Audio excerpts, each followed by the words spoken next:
Welcome once again to another episode of the Gamers Roundtable. We've got some excitement going on here. We are gamers talking about games, talk about video games, and we like to talk about video games with you guys. So if you're joining in, make sure to join the live Q&A and talk about what we're talking about with us. This week we got a lot of Smash stuff, it seems, to go on about, plus some other news. I think we got a good amount there. And then I think we're going to kind of discuss what gaming has done in our lives, what it's made us become, what have we become, and how it's affected our lives in general, whether it's good or bad. But for now, we're going to say hello to who we have with us today. We'll have Eric Miller joining us later.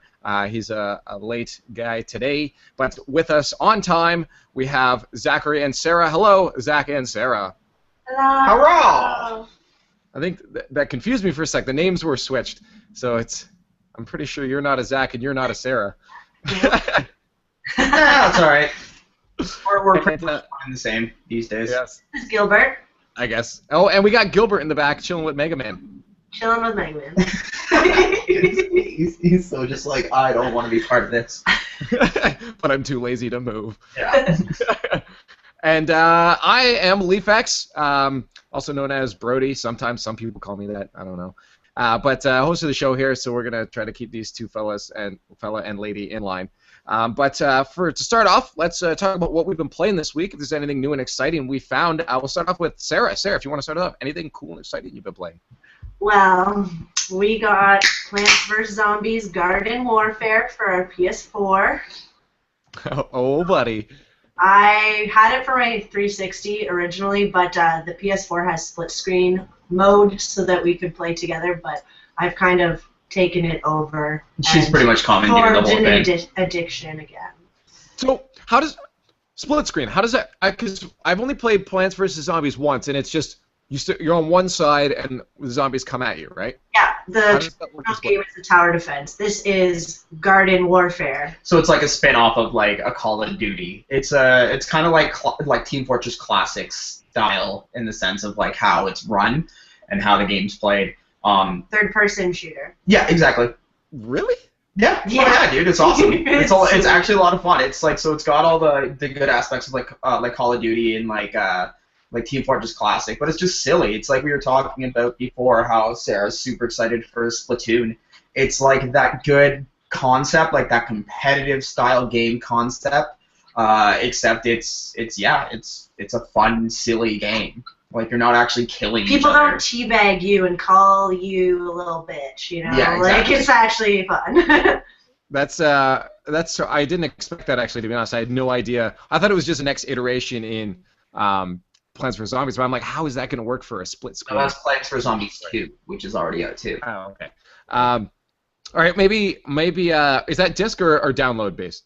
Disc. I can bring it over next time we come to hang out. Cool. That's what I'm saying. Either on this weekend or on our LAN party. Yeah, exactly. I think we have so many games we need to play at this LAN party. It's going to be game overload. The good thing about the Plants vs Zombies Garden Warfare is their pricing strategy is really nice too. Like it's a brand new game, like disc copy only $39.99. So it's a full game. Like it's a full on game.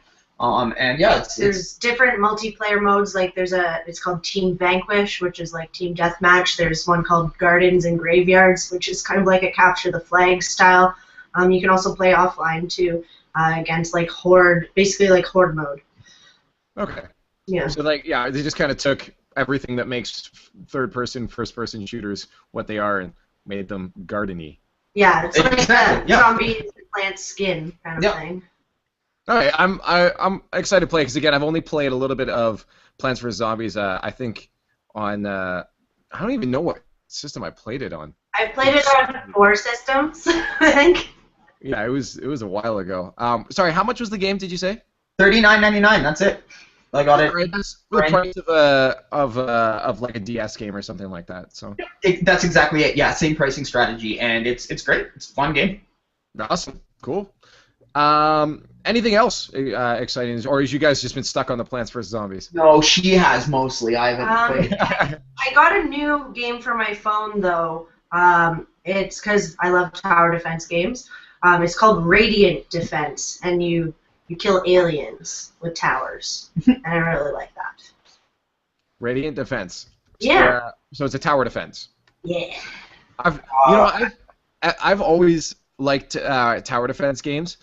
There's just not too many decent, like, there's good ones on Android to play on mobile, but like if I'm playing a tower defense, I want it as like a mobile thing. It's not something I'll sit down at my TV screen and play for the most part, unless it was back in the days of World of Warcraft, or not World of Warcraft, Warcraft 3, sorry.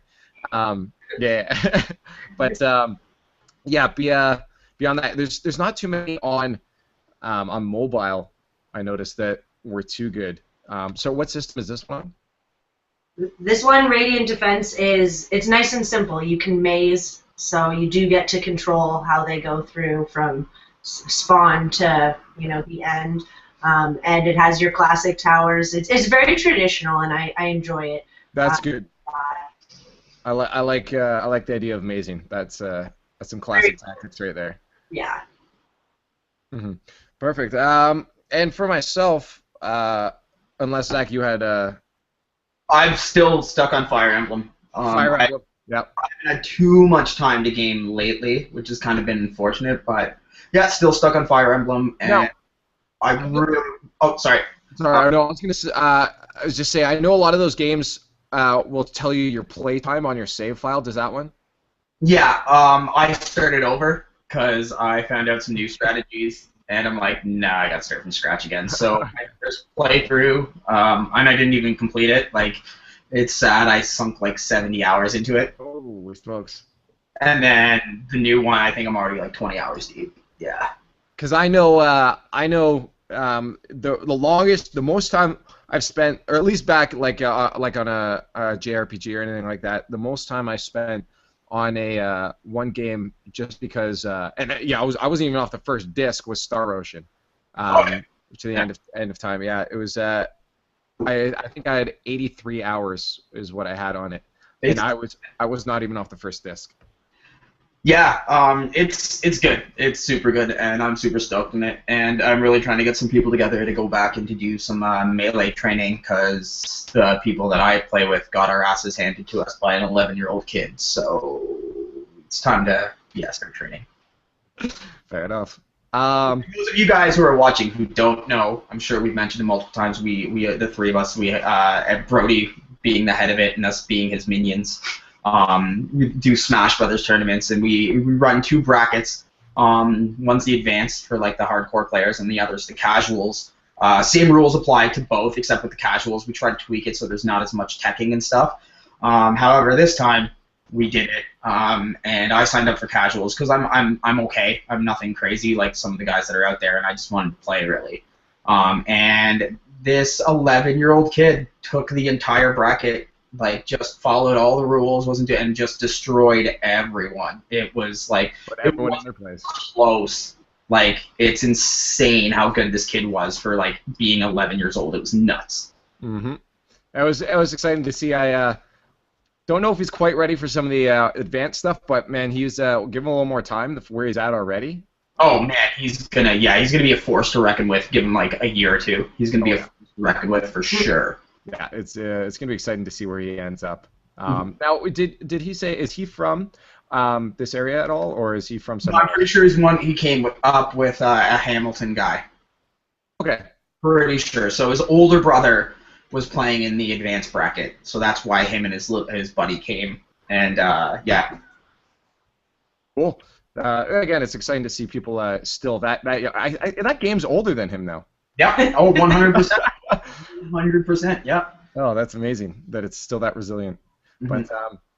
But yeah, and speaking of Smash, I've been practicing. I think it's turned off now, but in the background there, I think before the podcast, you saw me playing some there. I've been trying to get a lot of my tech down, my L cancel and that, but so I've just been itching to play, watching so much. But mostly for games this week, I've been on this insane download spree for Android games. I have this addiction to achievements on my phone, and it's a terrible thing. I don't know if you can see there. That folder is already full, and I actually ran out of folder space. for games, so I had to go to the next screen here, and I've already started getting more games there. Just trying to achievement horror my way through every game on the Play Store right now, and it's not a good thing. Some of these games are absolutely terrible. Some of them are pretty good, but I'd say a majority of them are awful. This last one I played is called Zombie Judgment, and it's a grinding game where there's no real skill involved, and the English is terrible on it. Sometimes I have to read things like 5 times before I understand what the developer is trying to say. Yeah, it's terrible, but achievements, they've put all their scores for their achievements at the highest possible, and they're fairly easy to get. So I'm tearing through it and bearing with it just because it gives me a huge amount of gamer score towards my Google Play score. That's the only I remember those days on Xbox 360. I don't know why I'm subjecting myself to this, but it's happening. So over fun. Yeah, exactly. And I don't know. I think my definition of fun is a little skewed at this point. Sadistic. But I discovered a couple good things here. And so before this podcast, I was actually talking about my phone notified me for Game of the Week, and that's what it was. I think because I'm so into this, I'm gonna start pulling out talking about a mobile Game of the Week. I'm gonna pick my favorite out of the 20 that I end up downloading that week. And just letting you guys know. So people out there, it's easy, free games, download or to download, play while you're on the go. I figure it doesn't hurt anything. So I think I'm going to try to start that next week. Just talk about what my favorite ones are that week. Right now, Swing Copters, that's the second game by Gears, the guy that made Flappy Bird, yes. And he updated the mechanics recently, so it's a little easier to play. It's still very, very freaking difficult and frustrating, but I can now, instead of getting a score of 1, I can get a score of 4 consistently. Awesome. So, huge. 300% increase, man. That's a big deal. Yeah, that's exactly. So I'm gonna try to get better at that. It said he added achievements, but I don't see them yet. So I won't try too hard because there's no achievements. That's what I've been playing this week mostly. Again, haven't had time just because of the tournaments we've been running. But I think with that, we should get on to some of our news. Now this week we've got a lot of Smash news. We've also got a lot of other news as well too. So I think do you guys want to get through our Smash stuff first? Or do you want to get to the other random news first? Yeah, let's get Smash out of the way. Alrighty. So now I know up first, you guys have posted these ones here, so we'll have some discussion. First off, kind of Smash leading into it. A new 3DS was announced and is launching in Japan, and I am super hoping it gets launched in North America as well. There is some cool things going on with it, like the addition of a C-stick. They've added Z buttons on the back. And what else have they added now then to that? Buttons are the colors of Super Nintendo controller, which is not a cool feature, but it's aesthetically very cool. But yeah, that's super sweet. It's happening now. I'm gonna actually get on to the link here and find out all the extra details. But I know they're upgrading some of the hardware inside to allow it to run smoother. Yeah, upgraded CPU. They're building in Amiibo, like NFC stuff. And you can also switch out the panels on the back, so it's like instead of getting a case for it, you can switch like the panels and have, I don't know, like a Yoshi themed 3DS or something. Mm-hmm. Now, my question is, do you think that that this huge hardware update was mostly in consideration for Smash Brothers, or do you think it was just kind of this is our next step? Or Yeah, do you think, I feel heavily influenced by Smash Brothers. that would be your own bias speaking, because it actually says that they are specifically being used for the new Xenoblade Chronicles game. What, no, that was the more powerful internals is being used for at least one game. Yeah. Now, it's that doesn't include like the reason for like a C stick, right? And that's one of my and if including a left and right Z button. I think part of it is that some left-handed people were struggling a little bit, so having it on the other side might cater to that. Okay. I know that that's always been a criticism of like the handhelds, is that they're geared towards right-handed people. Yeah, and well, that's why I've liked the Vita. Besides its lack of game support, is that it's got 2 analog sticks. So, controls can be flipped either way with the D-pad on one side and the buttons on the other. So controls can be swapped back and forth. So it makes sense. Now, looking at the actual system itself, I'm going to put a link in our showcase at the side there for anybody else that wants to take a look at this Polygon article. But the C-stick, it looks like a button. Is that the C-stick? It looks like a nub, like that were on old laptops. You don't see them on like laptops. The pads. Yeah, like the nubs that would be in the middle of your keyboard to move the mouse. It almost looks like one of those. Mm-hmm. And yeah, so that was what was confusing me. Is it looked not like a C-stick. It looked just like a button. So I was confused actually how that works. But yeah, if it is like that, that makes a little more sense. I just can see that not being very precise for things. And now all these pictures at the bottom as well, are these actual 3DSs are releasing, or are these just skins you can buy somewhere? So that's what I was talking about, is that it says that you can like take off the panels on the back and like put these on. Almost like a case for your phone. It's like you slide it in or something and it gives you a skin. So I don't think it's like a sticker. I think it's like a back panel that has a design on it. Okay. Swap them out. Okay, that makes sense. Like the plates on the 3DS are completely removable. I think this is much easier. Yeah. That's the idea. Oh, the actual plate. Okay, that makes sense then. Yeah, so I'm hoping that comes, because I have the original 3DS. I haven't upgraded to any of the other ones at all. But if this were to come to North America, that would definitely be a purchase for me. Oh, guaranteed it's going to come to North America. It's a cash cow. Oh yeah, 100%. Especially again, as we said, with as they're saying, with Xenoblade and with Smash Brothers being released, I can't see it not being a thing. Especially because the Smash Brothers scene in North America is absolutely ridiculously huge compared to a lot of other places. Mm-hmm. So yeah, I don't see them not, but it's just strange that they wouldn't even mention it at the beginning. They haven't, I guess, figured out when they want it to come here. I guess, yeah. It's not. It says like not in 2014, so they're figuring out when it makes sense, probably based on release dates for games.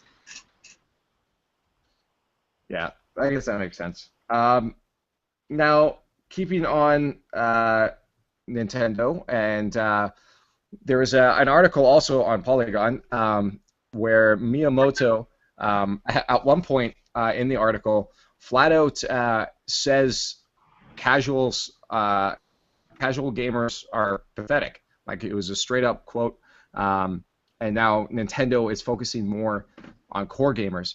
I'm glad to hear that they're obviously focusing more on core gamers, but I thought it was kind of a strange thing. I didn't expect to hear Miyamoto flat out say something like that about casual gamers, and it almost seems like they were burdened with the task of having to deal with casual gamers during the success of the Wii. With great power comes great responsibility. Nintendo's responsibility of catering to very, very fickle non-gamer desires in the marketplace, and it screwed them.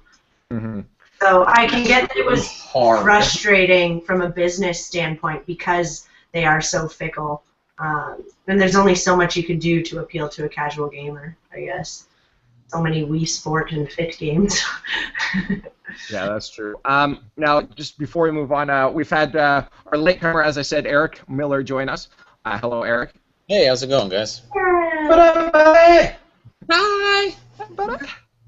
At the moment, we're going over a lot of Nintendo stuff, specifically on the side of casual gaming, Smash Brothers, that kind of stuff. And we just got past talking about the new 3DS that they're going to be releasing. Okay. I don't know if you heard about that. No, I did not. Japan only. For now. Yeah, we'll quickly go over it. They're adding a few things. Hardware is going to be updated, allow more power to the system to allow more stuff processing going on. And they're also adding some hardware buttons on there. There's the C stick they're adding. They're also adding a left and right Z button onto where the shoulder buttons are. A Z button for us Americans. Yeah. Oh yeah. Sorry. Translator. We got our translator here. Yeah. So that's the new hardware, and as Zach and Sarah said, it's so far Japan only release. I think October 11th was the date I saw. Sometime October, yeah. Yeah. Not too long after Smash release there. When is the next Xenoblade being released? That I do not know. I haven't been following it. I figure if it's in preparation for that, it's probably not too long after. But yeah, now we're on to the next bit where recently Miyamoto he called out casuals and basically said, well, flat out said they're pathetic and they're going to be focusing more on core gamers, which I think is something that all of us can kind of rejoice on. I know, there's some good casual games they came out with, but I think it did limit them in some of the stuff they were doing. In the sense of everything, as I've always, I rant about Mario Kart being casualized, and a lot of people with Brawl, it wasn't necessarily the most favorite in the series, and I think it limited to what they had to do because they had focused on too many people at once. And now with the crappy sales of the Wii U, what they've basically been able to say is, well, casuals aren't buying this system because we marketed it so poorly that only real gamers know what it is even. It's actually more like all the casual gamers have a Wii and they don't care to get a Wii U. Or it's like with the article, it's people who are casual gamers have cell phones now. And that's where they do their gaming, is on cell phones. And I'm pretty sure that's what he said in the article, yeah. Yeah, the mobile market is covering casuals. And so that's the thing, right? Is that the problem with them is that it's not that they that they focused on the casual gamers, but they also completely abandoned the hardcore gamers. There was no middle ground. That was it. There are very few titles that stand out for me for the Wii. And that's the thing, right? Is so now it's like you can still make casual games. That's okay. There's nothing wrong with having the random casual game. Look at systems like the Super Nintendo. It had its hardcore serious games, but then on the exact same platform, it had Super Mario. You can still do that. That's okay. Yeah, but it was mainly Nintendo who really took the reins with that. I mean, if you look at the Genesis, if you look at the Atari, if you look at Jaguar, Neo Geo, none of those systems really, classified themselves as making games that were just casual, fun games. Everything was on GameCube, Super Nintendo, Nintendo 64. I feel like Nintendo was really the only company that kind of went out of the comfort zone to kind of open up to that market. Mm-hmm. And this is funny because this actually draws back to a conversation that me and Brody had a little while ago, and I don't think you guys were actually on the podcast when we did it. And Brody, you'll probably remember.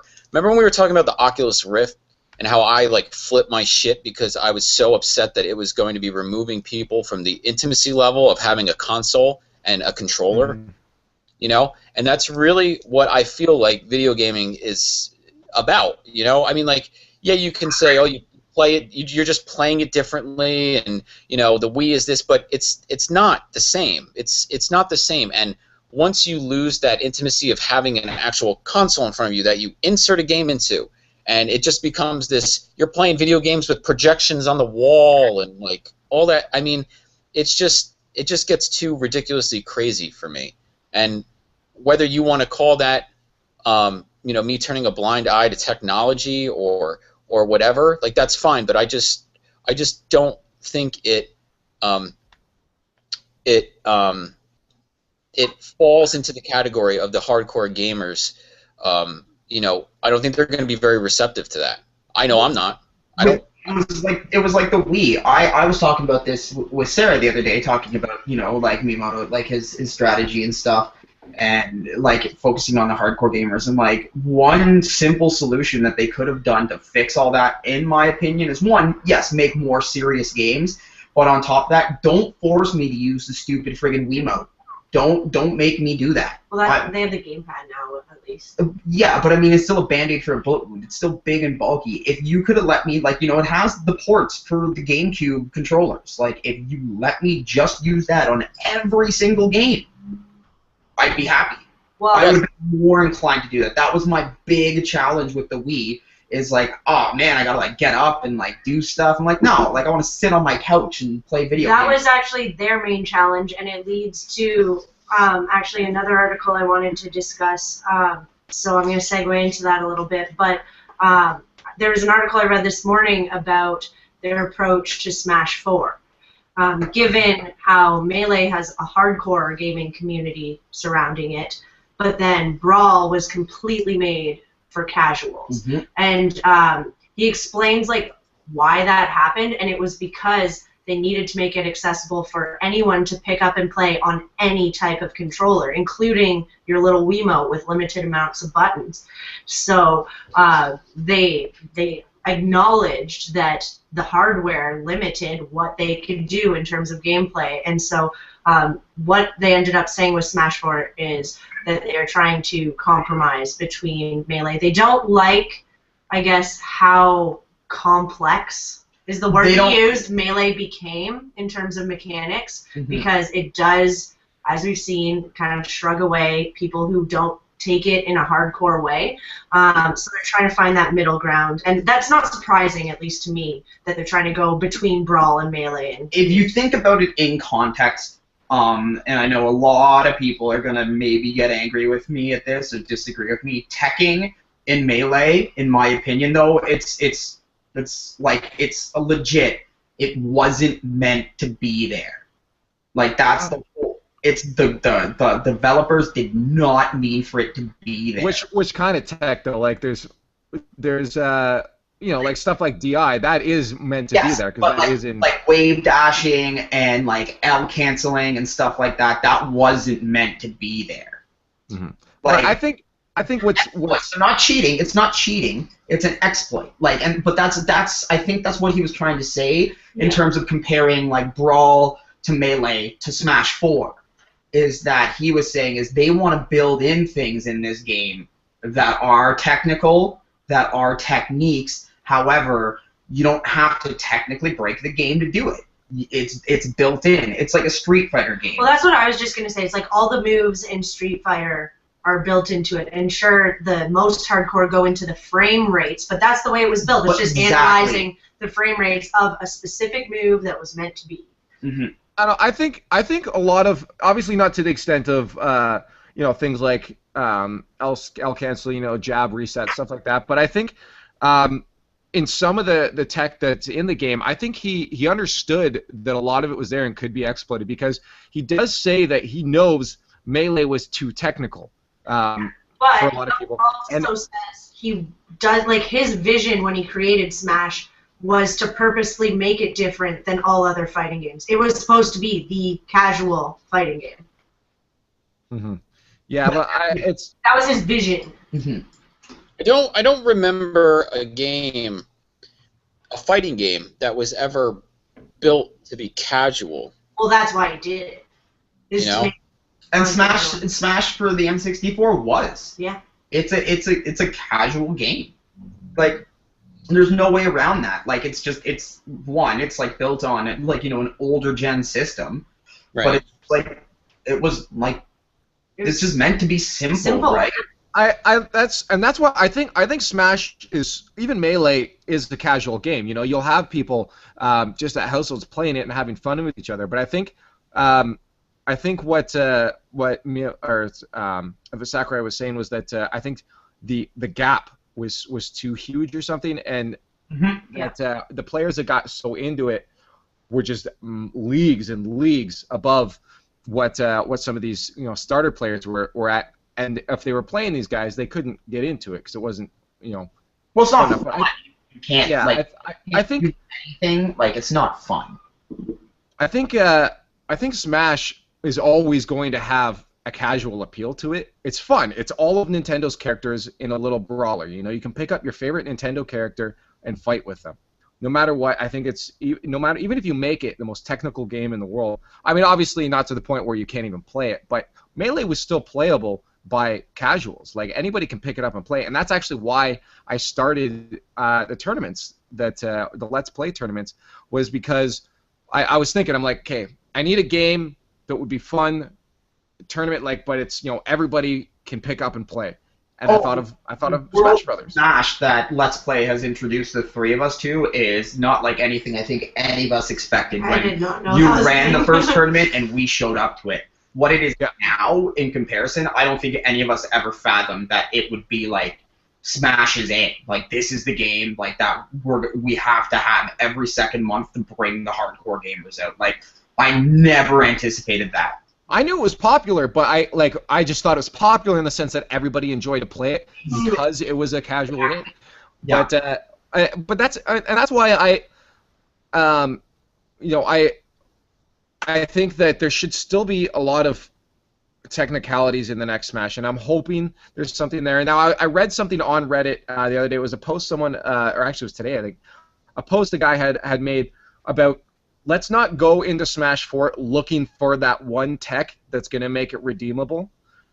Go into the game and obviously, try to find tech, try to find ways to advance, your play level, but don't go into it hoping to find that one thing to redeem it, because then you're going in the same mindset as Brawl, and you may end up being disappointed if you don't find it.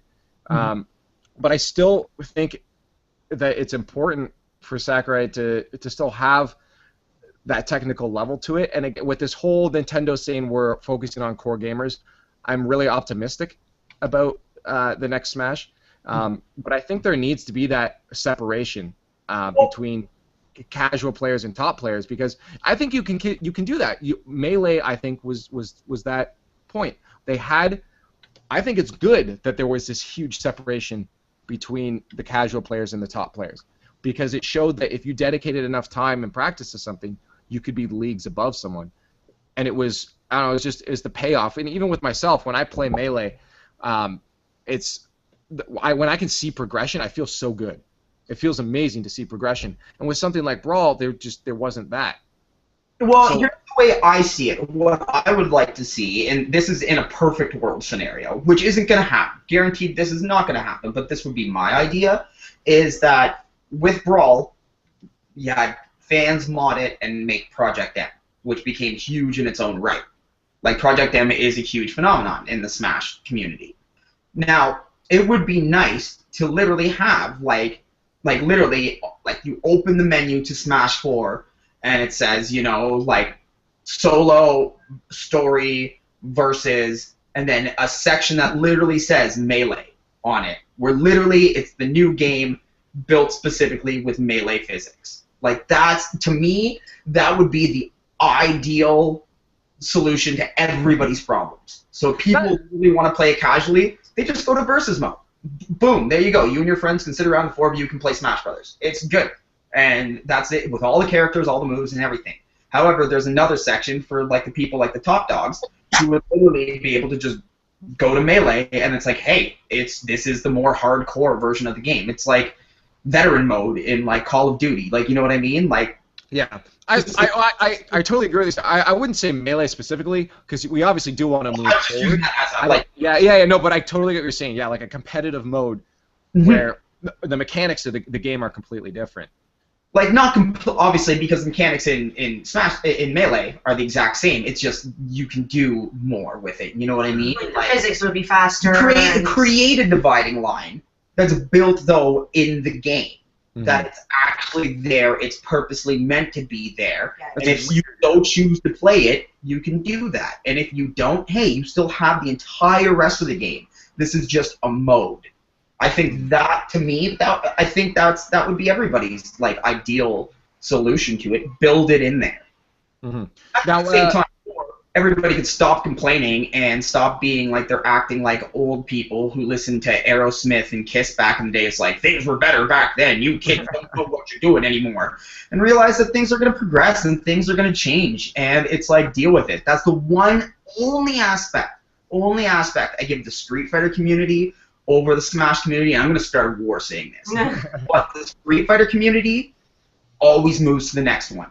Yeah, and that's what they're playing. There are people who are stuck in third strike still, and like the majority of the Street Fighter community are like, nah, man, Street Fighter 4 Ultra. Like, that's the thing. It's like it's constantly an improvement. I bring it up. I'm like, man, like, it pisses me off that they took out air blocking. Air blocking was so superior. I don't know why they got rid of it. Have I touched Alpha 3 since then? No, because there's a new Street Fighter. I need to be good at that Street Fighter. That's the new one.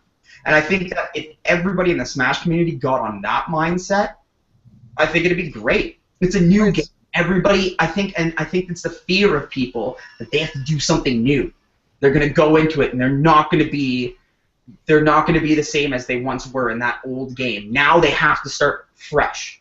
I think to argue that, though, you know, looking from Melee to Brawl, as admitted by Sakurai, was inferior on that level. And it's hard to move forward to an inferior product. Well, yes, like, that's the thing. You gotta just pretend Brawl didn't exist. That's the thing. It's like, let's pretend Brawl never happened. It's the redheaded stepchild. Like, forget about it. Like, don't. Now, just because that side, to viewers too, we have a live Q&A.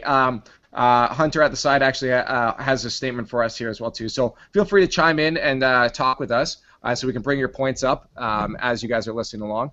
But Hunter Craig at the side says, do you know combos originally appearing in Street Fighter were the result of a glitch? It was not originally intended, but a result of how hit stun interacted with attacks. So many years later, it's now intrinsic to the game. So I think that's on the point that you know, stuff like tech that's not intended to be in the game is so intrinsic to the game now that it should be included in future builds. I agree. Yeah. And I agree. That's the thing. Is that statement. I totally 100%. Games progress. Like, that's the whole nature of, like, look at, like, in the past 10 years of video games, even things with like graphical capability and like sound compression and stuff. Games are so much more elaborate. But let's not, like, my whole thing is I'd just like to see the Smash community be like, you know what? Like, let's just play it and not worry about, oh, I can't wave dash in this, so it sucks. I can't L cancel in this, it sucks. Let's just be good at this because it's going to be a good game. If the game sucks, fuck it. Go back to Melee. That's cool. The game legitimately sucks, but if it's actually a well-built game, but it's like, oh, I can't do what I used to, it's like, well, get over it. It's like... No, and that's what I was bringing up with the point before. That guy was saying, you know, don't go into the game expecting or to find that one tech to make it redeemable per se, but go in knowing that, you know, things are going to be different, move forward, but try to find that tech that's going to be there. Maybe it's going to be completely different. You know, we've already seen recently a tech, someone found that you can cancel your landing animation completely by doing any kind of attack as you hit, I think, just a few frames above the ground. So what you can do is, say, instead of landing, having your landing leg, you do an attack. There's actually a GIF you can see Mario doing this. When he lands, he does, I think he does a side smash and instantly cancels his landing leg, no landing leg, and he moves into an attack, allowing for comboing. So I think... We're also in the age of patching, though. Do you think that's going to make it to actually... That was another point I want to bring up. Is, you know, that's exciting that, you know, we found essentially kind of the next L cancel in a sense. You know, maybe this can be canceled with shielding, which is essentially L canceling. It's the same thing. I think that's what someone said, is that it can be canceled out. but patches. Melee doesn't have patches. There's no updates. You don't get. It's not connected to the internet.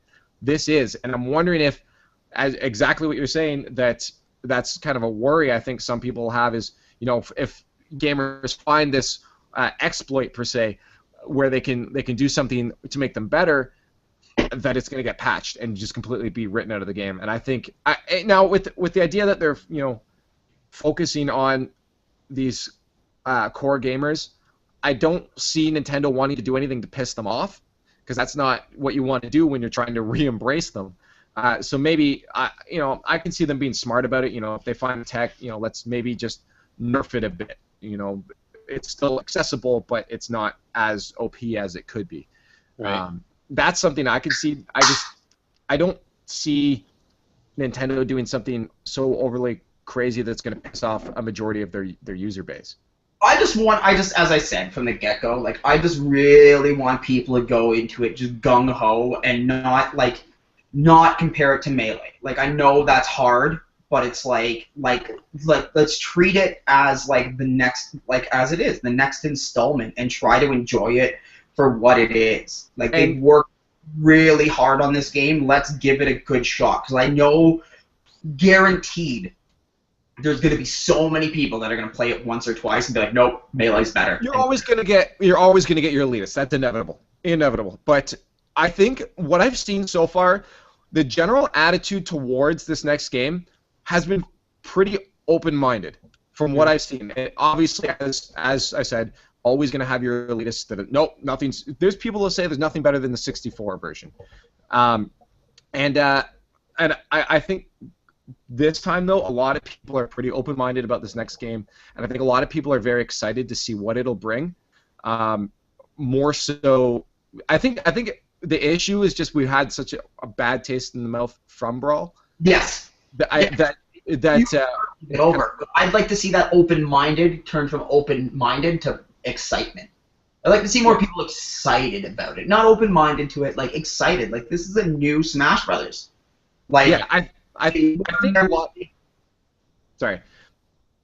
I think a lot of people, as you said before, Sarah, was that let's just forget Brawl existed, and I think a lot of people are thinking that to the extent that this is the next Smash game coming out. This is the next. There's nothing else. This is the next game after Melee, and I'm excited. I'm stoked. I'm super excited for this next game. Especially just because I get to join in on the game as it starts, and I'll be able to grow with it, whereas Melee is something I came into years after the competitive scene started. So I'm doing a lot of catch-up when it comes to my play, but I think now question for you, Eric. You don't play Melee to the same extent that maybe me, Zach, and Sarah play it. What are your thoughts on the new Smash Brothers? I mean, from what I've been reading in terms of like people's expectations, it's kind of like in line with what you had mentioned before. The vibe I get is that everybody's pretty receptive to it being different. I mean, the problem, I think people's I don't know what the word is, but like, they just define a series by a game that was either maybe like the first one that really, meant something to them, or, they picked up on a specific element in the game that really connected with them. And then, it kind of, it filtrates throughout the remainder of the series, to where they get tainted and they say, oh, well, yeah, it doesn't have this element. Like, I hated when Final Fantasy lost active time battle. Like, I wanted to throw myself off of a building. But that's the thing. It's like, you get pissed and you move on. You understand that the games are changing and they can't be a certain way. People can't have Smash Brothers on 64 for the next fucking 30 years. It's just not going to happen. So you have to, kind of move along and find another element of the game that you appreciate in a different way, and then you kind of you can kind of move with that along as the series progresses. Yeah, I think that's what Zach was kind of was pointing at too. Is find the next. Don't be disappointed that something's missing, but find the new exciting thing that's in it. That's perfectly put. Yeah, that's exactly I couldn't have actually said it better myself because I didn't say it. I didn't say it, but no, that's exactly it. Don't worry about what's missing. Worry about what's there. Like that's what I want people to focus on. It's it's why Final Fantasy 13 got such a bad rep, and again, gonna cause people to be upset. But a lot of people hated Final Fantasy 13, and they didn't even really play it through. Playing it through, it had a lot of redeemable qualities. Is it the best Final Fantasy ever made? No. But I mean, there's also more than 13 of them. And so they've got a lot to live up to. And they did take advice for 13 too. It's like it was a good game. It was a really good game in the grand scheme of things. And again, instead of focusing on what it didn't have compared to what it did, they would have like that's what I went into it. The only time that doesn't work, where the things that are missing are more important than the things that are there, is the new Ninja Turtles movie. That's it. Like, other than that, go into things with low expectations and just try it. And just try it. Even with the new Ninja Turtles, we tried it, and it. Yeah. I think sometimes too, people get more upset because they put more time. Like you look at some of these Melee players, man, the time that they put into it. So when the next thing that they get isn't what they're expecting, I think obviously they're going to be initially not super receptive to it. But that's the correct term. I think the other thing is because we don't get these games. So look this is going to be the 4th Smash Brothers, whereas Final Fantasy is at what now? Like they're making 15, and there's been countless spin-offs. Yeah, so it's for FF fans, if it's like, okay, this one sucked, another one's coming out in a few years. Whereas Smash is... Another one's coming out in 2 months. Like, that's yeah. At that point. So Smash, it's like, we get this game every, since Brawl, it's been over 5 years or something now?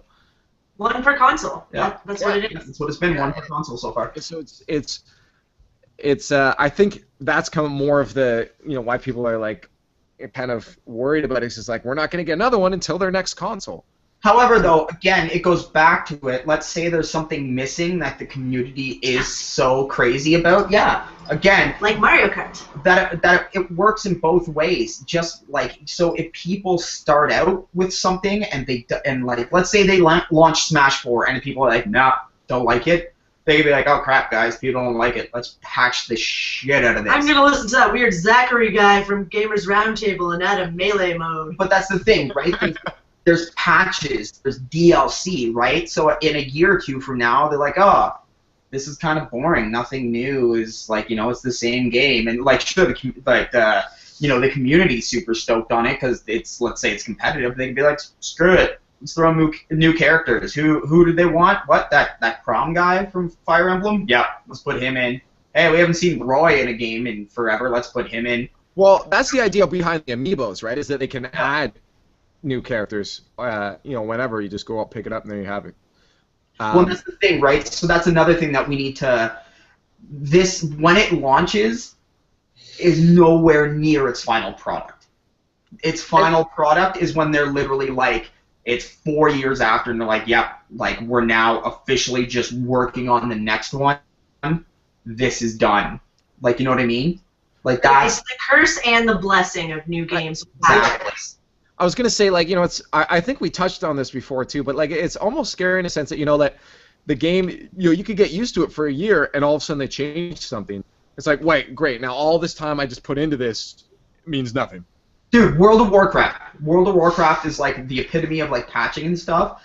I play World of Warcraft for like hardcore for maybe like 4 or 5 months at a time, and then I stop for like a year or two.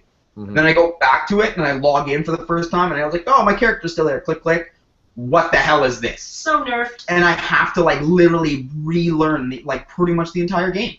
And like that's the thing with patching, right? Is that it's like Sarah said, it's a blessing and a curse. Like I think that we need to be open-minded to it at launch, And then hopefully with like Nintendo's new like their way of thinking, they've developed this game as it is right now. Maybe it's not competitive enough, but they're like, we're so close to launch, we can go and start rebuilding things. Let's put it out, and in 6 months, competitive mode. You know what I mean? We don't know what's gonna happen, but I still think it's gonna be awesome, and I really want the Smash community to get behind it because I really just want to play in a tournament with Mega Man. Well, I have personal investment in this. Here's the thing, I'm biased. That's all I want, guys. So please, just get behind it so I can play as Mega Man. I'll still get my ass kicked, but I'm like, yeah, I'm in a tournament playing as Mega Man. I don't care. You're still gonna see tournaments for sure. Like it's people are gonna support it at least for a few years, and even if it is complete trash, which I don't think it will be. It won't be. It won't be. There's no way. the key to getting the community behind it too, though, is that, again, back to this whole idea of patching, is that if the community's loud enough about what they want, they will listen. So, put the time in and be heard, and you'll get what you want. I have faith that they would listen. Again, as you said, with the new mentality that Nintendo's got, I think we can expect some good things. Just Leno aside, just had an extra point to throw in. Just when we were talking about tech before and not needing to be there or not meant to be there, he said Z canceling, or for Eric there, Z canceling, was in Smash N64. And developers for Melee knew that wave dashing was in the game before release. The debug menu has a wave landing state. So stuff like wave landing apparently was known to be in the game. So and that was kind of on my side that Sakurai knew how technical this game could be, I think, and that things would arise from just emerging gameplay would come out. But I think that's why people got upset when it was taken out, is because it was clearly intentionally not put into the next game. Oh, I wasn't saying there's some things that I can guarantee that were supposed to be there, and there's some things that weren't. That's all I was trying to say. It was like a double-edged sword. You know what I mean? Like, and it's one of those things too where that not everybody is gonna know about it. Like, you know what I mean? Like, so it's creating a learning curve. Like, you know what I mean? It's like in Street Fighter now. If you go into Street Fighter, there's training mode, and they teach you how to how to focus cancel, and things like that. To do combos straight up. And like, so learn. that was kind of my point, is that there was things in the game that weren't. So whether they were meant to be there or not, let me rephrase that were not easily accessible for everybody. How about that? Mm-hmm. I think that's probably a better way to put it. I mean, he took it out because he was butthurt that his vision for a casual game became not casual. Exactly. And don't get me wrong, Brody knows this, I'm a huge Melee fan. I love Melee. I play it every Thursday, and, I take it pretty seriously because I'm getting relatively okay at the game. Mm-hmm. But I just, I'm very much I'm positive. I'm like, let's see something new. Let's try something new. Let's do something different. And that's just my whole point. I just want to see something different.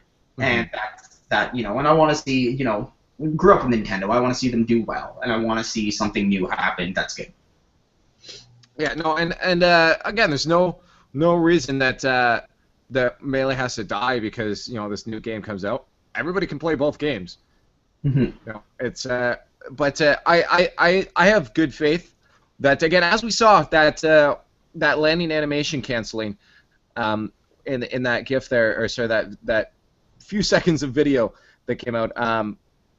Shows that there are technical things in the game. The fact that you can cancel your animation, it's not in the same sense of L canceling, but it's still there in a different form. It's a new way to do something. And everybody's always going to push the envelope, and especially now with new games being so much more easily accessible, as long as people buy Wii U's, people are going to always find something new. Yeah. That's Melee today. People are still discovering new things about Melee today. So imagine what an entirely new game could do. Well, and that's I honestly back onto that L canceling thing. I honestly think that this new technique is a lot better than just L canceling. I think the fact that you can go straight into move, straight into shield, whatever it is, you can go straight into it with no landing lag. And it allows you to set up sort of cool combos that can have. You can just experiment with so many. There's so many different variations. Instead of just landing and canceling the animation, you now have like 5 different things you can do while canceling that animation. So I think it's the next step to that tech. But I do have faith that we're going to see a lot of cool tech come out of this game because of Nintendo's new standpoint. And as you said, patches, the game can continually be updated and have new things added in if they don't think it's competitive enough, you know? So. Plus, it's got Mega Man, so it's obviously. That's all about it. It's got Mega Man. Okay. So then before we get on to Bag That Invest question there, a couple more things on the new Smash coming up. I guess obviously Shulk from Xenoblade was recently announced and confirmed. Obviously we've had a lot of leaks about this. Shulk was always considered to be one of those potential ones. Shulk is confirmed now. I almost think there's too many swordsmen in this game. Yeah, I don't know. I like that. I think he looks awesome. I was watching the gameplay today. I think he looks super cool. Like, I was planning on playing Lucina because I'm a Fire Emblem fanboy after playing one game now. Like, it's like Persona. I played one. I'm going to go play them all now. But I was planning on playing Lucina because I think she's cooler than Marth personally, and new character, and it's from a game that I actually played. However, I saw the way he plays, and I'm like, yo, that's super cool. I've never even played Xenoblade. I'm like, that guy looks super cool. Like, I'm down. So I don't know. I know there's a lot of sword characters, but it's almost becoming like Soul Calibur Smash. No, Smash come on. Calibur. Now, that made me think of a good question. Brody, who are you going to play in Smash 4 based on the characters you've seen? Well, based on what we've seen, again, it's too hard to, when you first pick it up, who knows. When I first played Melee, I played Kirby. Now, we all know how that turned out. I don't know. I think I really like the way Lucina looks. Very low landing leg on any of her moves without any of that canceling, and she just looks like a quicker Marth. Now I'm assuming she'll probably be nerfed out a bit, but I don't know, either that or I don't. It's tough to say. Pac-Man's looking pretty fun to play. I'm sure I'm gonna obviously give them all a try, but I'd say out of them all, Lucina's going to be the one I might end up. Ooh, we got some feedback. I might end up picking up.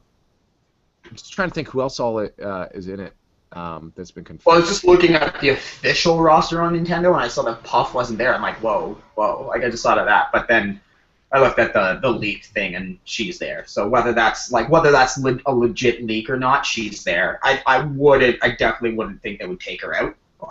But until it's confirmed, if leaks are true, I'm going to maybe pick up the Duck Hunt dog. Just because I don't know what the hell they're going to do with it. Like, I mean, I trust Nintendo's going to be able to translate that character into a fighter. They do that. I would have no idea how half these characters would have been in a fighter. Yeah, like Villager? How do you make that? Villager. So I'm excited to see what they're going to end up doing with the Duck Hunt dog. I know what the final Smash is going to be. Guaranteed. It's going to be some sort of shoot the characters on the screen. It's going to be like Snake's thing, how you had the target and you would shoot. Yeah. That's what I be. But I hope they make it. It gives it that like artificial like ka-cling sound of like the Nintendo Zapper. Like, oh my god, if they do that, or an actual Nintendo Zapper comes up on the screen and moves around as you're aiming. Done. Like, that's it. That's why I think it's going to be something like that. We all know who Eric's going to main. What? I said we all know who you're going to main. There's either Mega Man, Pac-Man, or Duck Hunt dog. Any of the old school ones. Yeah, sure. Yeah, definitely. I'd like to see Tails actually from the Sonic the Hedgehog series. I'm surprised they never put him in. Yeah, I'd like to see Knuckles maybe, or somebody. Knuckles would work too, right? Knuckles. The thing with Tails is that he could easily be translated into like a Sonic clone, right? But slower, but have like the jump style of like Kirby and Jigglypuff. So he would translate easy, it'd be easy to program from a programmer standpoint, but Knuckles would be badass. Knuckles would be super Cling to cool. the side of the stage. Slower, yeah, slower, but like more like slower but more powerful. Like so, either one of them would be cool. I think they need to give Sega a little bit more love, even though it's like a completely different franchise. It's like a tip of the hat, right? Like there was a good chunk of time where Sonic and Mario were like neck and neck. Well, they man. still do their like Olympic thing or whatever. You see you see that Rayman is actually a trophy in the game. Oh, is he really? Rayman, yeah, is a trophy, and that's Activision, right? I think it's Ubisoft. Sorry, they Ubisoft. put in, like again, like because they work with so many third-party people too. Technically, like Konami obviously has been a huge one that they've and Namco and stuff. I'd like to see them because of their history with like Square Enix. I would like to see some cool Square Enix characters in it. I think there's some that would transfer really well, like a Moogle or something, or like a Chocobo. Like, you know what I mean? Those would transfer into good Smash characters. You know what I mean? Something like that, like those iconic characters from like a stock, like just a stock Black Mage. Like, you know what I mean? Like, I think those would have been cool characters because it goes back to your roots. Like, Final Fantasy was put out on Nintendo. Up to the 6th installment of it, it was on Nintendo. All right, well, you know what? They've got amiibos. Let's start a giant petition and figure out who we want next in this game. See if we can get it to them. Mm-hmm. Again, amiibos. They can add new characters all the time, and that's the awesome thing about this is even that leaked roster isn't going to be a final roster. No, they're going to add more characters for sure. It's going to end up looking like Mugen. Have you ever played Mugen? Yeah. Okay. So characters. Yeah, Mugen's. Anybody that doesn't know, Mugen is this. It's a PC fighting game where you can add people in the community make their own characters. They'll create hitboxes, all their animations, everything, and you can import it into the game. I've seen some of these lists with like 150 characters on it. Like it's absolutely you're fighting Mario against like I don't know something ridiculous like a race car or something. It's just some of the characters in there is just absolutely unreal. Mario versus Ryu, like it's something you've never seen. Mugen, you should check it out. It's a fun little fighting game. Mm-hmm. They should do a thing with Capcom, put Blanca in it. Blanca would actually be such a good Smash character. Just the Can you imagine? Hey, we might get some neutral B to do a shock. Oh, that'd be so good. That'd be ridiculous. We might get some people translating over to Smash then. But yeah, no, it's I expect a huge roster in the end, like a final roster before they finally say we're done with the game. But I don't know. I'm expecting good things. Just to wrap that up, I'm expecting good things from Smash 4. I'm excited. I'm super excited. I'm pretty sure everyone I know, even some of our top Melee guys, are excited about it. I think we're going to see some good things about it. I think the consensus here is that we're all excited. Yeah. Yeah. One DLC. Last comment on that is DLC because we can segue into something else with like the whole Mario Kart DLC. Yeah, we talked about that last week a little. Yeah, but even with that, like, it's cool. It's super cool. Don't get me wrong. They could have done it a little bit better, in my opinion, but still super pumped for that. So Nintendo's actually getting on this whole DLC thing, which is cool. And I pre-ordered it. Hey, now you can never harp on me for pre-ordering anything again. Go pre-order DLC. Like, that makes even less sense than pre-ordering a hard copy. Hey, I got multiple colors of Yoshi and Shy Guy out of it. Okay. But they're never going to run out of digital copies. But I'm definitely not going to be picking up the Mario Kart DLC. That's right. I barely pick up DLC. Tri-Roll Cup or like a Triforce Cup. Yeah. Well, again, I don't like Zelda anyways. So. What? You know what baffled me though? Just talking about that, like Sarah and I were talking about it because there's an F-Zero like stage. Why is Captain Falcon not a driver? Yeah, that's like, actually two like Animal Crossing characters, Cat Mario and Tanuki Soup. Cat Peach and Tanuki Soup Mario. Don't get me wrong, Tanuki Soup Mario, that's super cool. But it's like he shouldn't be his own separate character. He should just Yeah. be like a thing. But like, why is Captain? He's literally Nintendo's like driver guy. Racer guy. Yeah. Like, But why did they not put him in the game? look at the name of the game, Mario Kart. Yeah, I know, but still, like you're gonna put Link in it, but And Villager. Is Link coming in? yeah, Link's the character. Yeah. Like in the DLC. Yeah. Okay. Yeah. Okay. Then in that case, yeah, it makes sense if they put. Crossover game characters in it. It's not just Mario characters anymore. I think he should still get his car too, so he can just destroy everybody. He's just lapping everybody. Not even fair. Just Falcon punching people throughout the track. Falcon punch. Yeah, that'd be exciting. But yeah, Smash gonna be exciting, super Cool. fun. Thanks for everyone for chiming in with your thoughts too. We're gonna move on to some other news, but before that, just make sure you guys go to youtube.com/Gamers Roundtable Show. I usually have it under my face, but it's not working right now. Gamers Roundtable Show. Subscribe to that so you don't miss any of our future stuff, and you can go look at some of our older stuff. We do this every Wednesday at 7 p.m. EDT. We talk about a bunch of different games, not just Smash in specific. So if you're interested in that, come join us and join us in the Q&A and talk about video games with us. But with that, I think we're going to move on to some of our next news pieces here. Now, I don't know much. I never actually watched PewDiePie, but someone has posted here in our little note file that PewDiePie has disabled his YouTube comments. Now, whoever put that in, if you want to chime up and... Yeah, so I threw that in there. I don't really watch much YouTube, to be completely honest, but I came across it because I work in social media, and he has over 30 million subscribers. I think he's the most subscribed channel on all of YouTube. Yeah. And he actually, turned off his comments this week because he's just so sick of filtering through the spam, I believe were his words. So because I work in social media, I thought that was interesting, and it relates back into this. And it kind of goes to show that YouTube commenters are evil. That's just a little side point I want to put in there. They're evil.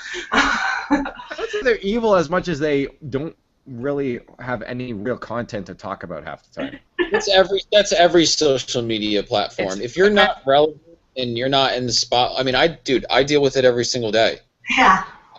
I have people that send me hate mail and hate tweets and hate everything, and it's just a lot of it stems from just jealousy because they're incapable of doing what that person is doing, and they just or they don't agree with a point of an opinion or whatever. I think in the end it's because the bigger you get, the more people you reach. You're always going to reach out to someone that doesn't necessarily share the same view as you. Of course, you're going to find a hater the bigger you get. But I don't know. It makes sense that he turns off. I think it also has to do with the system.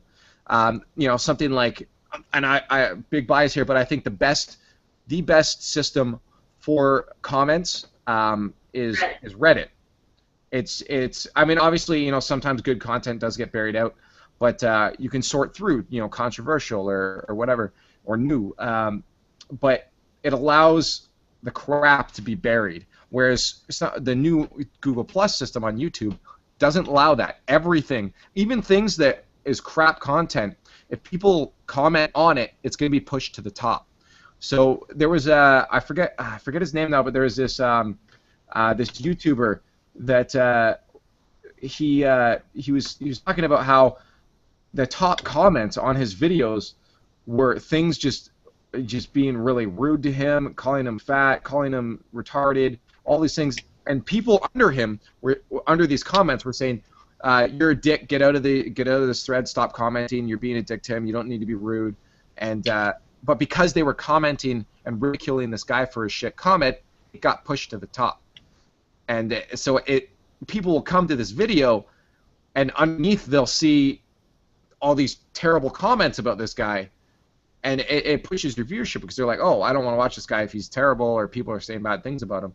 And it just looks bad. So it also has to do with the system. And I think with the new system, the old system was better because the top comments got put to the top. I think they've re-implemented that now, but it it worked a little bit, even though YouTube comments have always been pretty crap. I think it got worse with the Google Plus integration just because they didn't do it right. And I'll always say that I think Reddit, N4G has a pretty good system because they follow kind of that Reddit system, upvote, downvote thing. I think that works really well. Yeah, I don't blame PewDiePie for doing that because you come to your video and it's just all crap comments talking shit about you. Why would you keep that there? It makes no sense. Especially being the biggest channel, you're gonna have a lot of hate mail, as Eric said. Even how many people can you reach out to, Eric? Like over 1 million. Yeah, and you look at PewDiePie's how many million? 30 million subscribers, I believe. Yeah. Yeah, so that's just silly. Yeah, so imagine what you're at and then what he's at. It's Oh, I totally understand that. It comes with the territory. I mean, I've watched PewDiePie videos before, and I think I don't like him at all. I don't think he's funny. I don't really see I don't really see what people are so obsessed with him to where he has that many things. But then somebody could say the same thing about me, So. Yeah, I don't get why people are so hyped about you either, but. But because I take pictures of my junk out every once in a while. Yeah, you might get one, Brody. Sorry? You play your cards right, you'll get one too. There we go. I'm working on it. iCloud. It's actually Charles's junk I send out. I hacked his iCloud and. He's part of the happening now. Yeah. Happening. Yeah. Oh man, what a crazy week on the interwebs.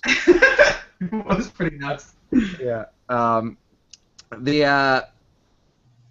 Yeah. Well, that's the hashtag Android Master Race. But yeah, PewDiePie. I never watched much of his stuff. I think I watched like 3 videos. And I just don't get the appeal, to be honest. But I think it was just because it wasn't anything so it was easy watching, so that's why it was Nintendo in their casual stage. A lot of people liked it because it was easy to pick up and watch.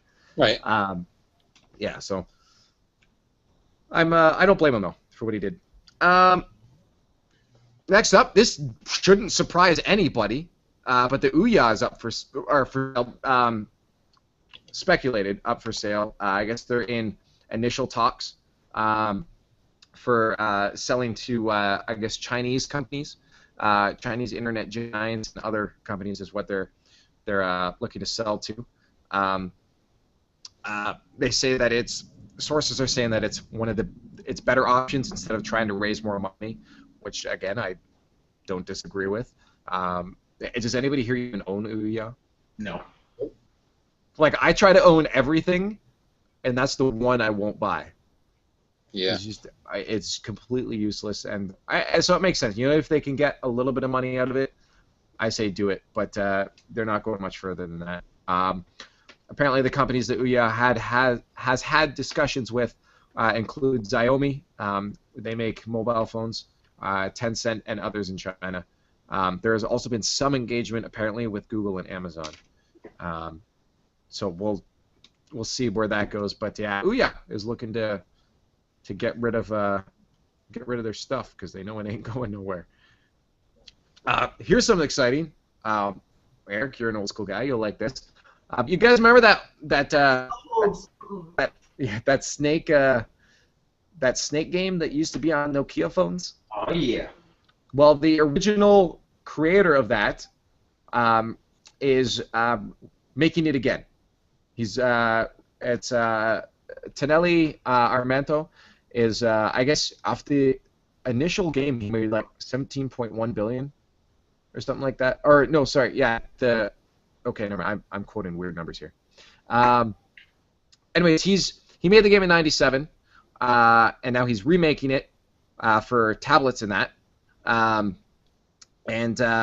they're adding a new twist to it. I guess it's called Snake Rewind. You can actually watch gameplay of it now. It looks fun. It's like they updated it, but it's still a classic old Snake game. I guess the idea is you can rewind, so kind of Prince of Persia style. if you think you're about to make a mistake, you can quickly go back a few seconds and then redo what you're about to do. So Snake Rewind, and it's expected to release later this year. So we can see Snake from the original guy that made the original Nokia game. So it's like Melee was the Snake before, and this will guess to be the Brawl version of Snake then. I guess. Of course. But hey, I don't know. It looks like there's a lot of tech in this gameplay video. So yeah, no, it's I'd say it's more akin to I'd say it's more akin to the original one being 64, and this is Melee. Like they added some cool stuff. They added like power-ups like ×2, ×3 stuff, but it's nothing overly complicated. Kari Jacobson, CEO of Ruminless Design, said the basic idea of the game is to be simple and easy to play, just like the original Snake game, but adding more features. The name comes from the rewind feature, so you can rewind back time and continue when you get in a tough spot. So we'll see if they can fill the shoes that were made before that. But I think it'll be fun to be able to pick up and play again on your mobile devices. If it has achievements. Yeah, only if it's, I'm not getting if there ain't no achievements. I ain't wasting no time. But yeah, so there's Snake. Here's something I'm excited for. Dynamic themes. We know we're a thing on the PS3. You could download. People could make their own dynamic themes. You could download them off third-party websites and that, or get official ones from the store. But dynamic themes are now coming to the PS4, so you can customize your home screen. So, and that was always my favorite thing. Yeah, my favorite thing is that you could just make the system look like your system. Someone come over, looks completely different than theirs. Yeah. Yeah. So you now can do that with your PS4. There's been a GIF. I should be able to share it with you guys. But actually, you know what? I'll share that in the showcase. You guys can take a look. But it's Koro, that cat guy thing. I don't know what game he's from. Forgive my ignorance. Yo, did you guys hear that Hello Kitty's not an actual kitty? What is it? Apparently, it's a little girl. Yeah. No. Blew my friggin' mind. I heard it, but I was like, that makes no sense. Why'd you call it Hello Kitty? Shut up. How is it? It's got whiskers. It's like in a suit. So Yeah. Hello Kitty is a person in a suit? Yeah. It's in a little suit, like that's fine, but like it's got whiskers and cat ears. Like It's like a big helmet. how? What? Well, Need to yeah, look no. Apparently, this comes from the company Sanrio. The guys that created mascot have said this, that it is a little girl. They said there's so much they could go. They say she has a backstory. You know, she likes reading books, this, and they could go on forever because they have this huge backstory for her. But, Bullshit. So what is like Karopi, a little boy in a freaking frog suit? Like what? I don't. Stupid. Yeah, you know what that translates to? We're out of ideas for Hello Kitty merchandise, and we need more money. So it's gonna be like, well, Hello Kitty has a little brother that we didn't forgot to tell you about that was aborted as a fetus, and it was saved from a dumpster fire, and now it's transformed into this, and they're gonna make dolls and pins and stickers for it. And it it'll all be- came from Chernobyl. Yeah, right. Like Hello Mutated Kitty, you know, new line of toys. Yeah. Fucking great. That's the only reason why they're doing that. Like, you cannot. I just Google Hello Kitty and tell me. Look at those pictures and tell me that that is not a fucking cat. No, that's the first thing I Tell did. me that that's not a cat. They're trying to. As soon as they said that, I'm like, I remember fairly well that looked like a cat. I looked it up. I'm like, that looks like a freaking cat. But I don't know. Apparently, I think it was just they're like, okay, sales are down. We need publicity. How can we do that? Oh, hey, let's tell people that we were lying to them this whole time. You know? Yeah. They will be outraged, but still buy. Yep. Mm. But yeah, Hello Kitty, That's weird. not a cat. Great. But yeah, I'm excited for dynamic themes. I just posted it into the showcase if you guys can see that or check it out later. Dynamic themes look pretty sweet though. Here, I'll post it to the chat so you guys can take a look now as well and see it. So there's the GIF right there. Take a look. I hope to see some cool ones, and I hope that people can make their own custom ones. I'm pretty sure it'll just be a file as the background that will change everything. That's how it worked with the PS3. You could just download a file, and then the PS3 could read it. But I'm excited to see it. I'm also excited to see folders come to the PS4 soon, hopefully. That GIF load's really slow, by the way, too. It's minus. It's terrible. Yeah, folders is something apparently that's supposed to be on its way too. Because right now you just have that long stream of content. It's like when I want to find my content, I have to scroll all the way to the end unless I'm using voice commands, which isn't always an option. But yeah, I think there's a lot of cool firmware stuff we'll see coming to PS4 along with dynamic themes. I think it's always cool. Personalization is always accepted by me. I will always accept personalization. Now, the next one here, I don't know if anybody here still plays Minecraft, but Minecraft 1.8 just came out, and it's the biggest update I think they've ever had. And they've added, it's called the Bountiful Update. And there's a crap ton of new stuff they've added. I can go over some of the stuff. They added a bunch of different stuff like granite, andesite, slime block, iron trapdoor, banners, armor stands, rabbits, iron drops, mutton. Villagers will harvest crops and plant new ones. Doors and fences now come in all wood type variants. They added a bunch of different commands for the command prompt. Player skins can now have double layers across the whole model. Minecraft Realms now has an activity chart. So on and so forth. It just keeps going. I put the thing in the showcase. You can go check it out if you want. But there's like,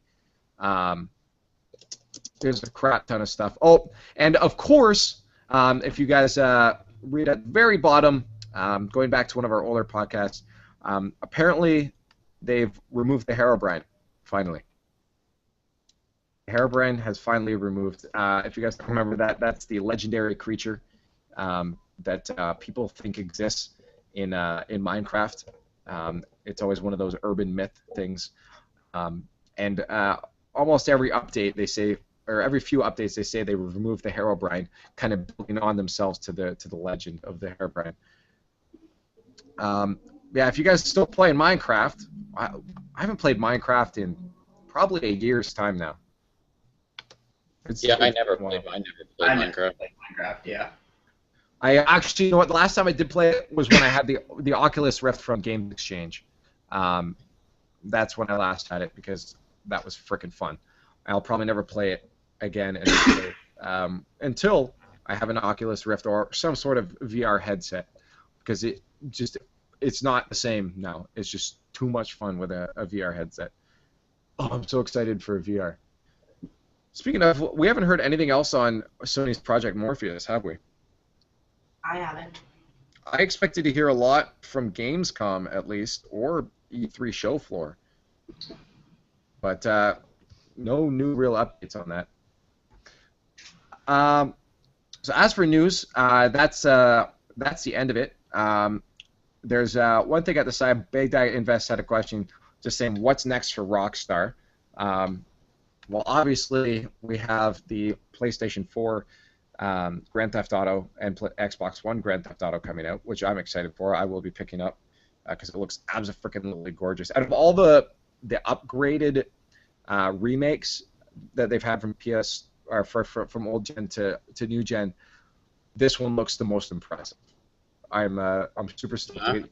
I was also reading an article that they're already in conception stage of 6.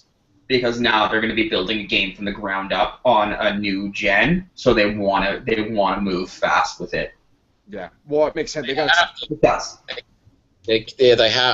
to. They're going to be forced to get a game out probably by Christmas the next year. Yeah. Oh yeah, that's the thing, right? I don't want it to be a GTA. I don't even play the GTA series, but I don't want it to be a GTA just because I know how passionate people are about the GTA series, so I don't want them to rush it. So they need to find something that'll tide them over. It's like Square Enix. I was reading an article on them today as well about their Final Fantasy Type O HD. I heard it's very mature. It is very mature, and it's supposed to be war-based. And literally, they're like, "What's the strategy behind it? Why are you doing it?" And they're like, "Literally, we want a Final Fantasy title on next gen before 15 launches, so that hardcore Final Fantasy fans will already have the system. So that it's just that much easier for them to go out and get it. So instead of spending, 400 plus when tax, 15 comes out, you mean? They'll just already have the system and then boom, buy the game. Okay. Yeah, so that's their strategy behind it. And they were completely honest about it. They're like, that's why we're doing it, is so that people will get it to get Final Fantasy type O. It's like the bait. Yep. And then also Square Enix is putting out a custom PS4. Did you see that, Brody? Nope. The Dragon Quest PS4? I didn't see that, no. No, it's a Dragon Quest PS4. So Dragon Quest Monsters is coming out on PS4, and it's going to be like a silver PS4. Nice. Oh, He already pre-ordered his white one. You're going to have two PS... What the hell is wrong with you? yeah, you didn't hear that? Oh my god. Why? Well, I don't have it yet, because Destiny. So you need an entire new white PS4 to play Destiny. Yep. Our friend You Scott's are like that. He has to own everything in Oh white. my god, you're like the worst consumer ever. Or the best consumer. You're the reason why games are going up to $80 and more, because it's like they'll still pay those suckers. Brody the sucker. If I want the game, obviously I have to pay that.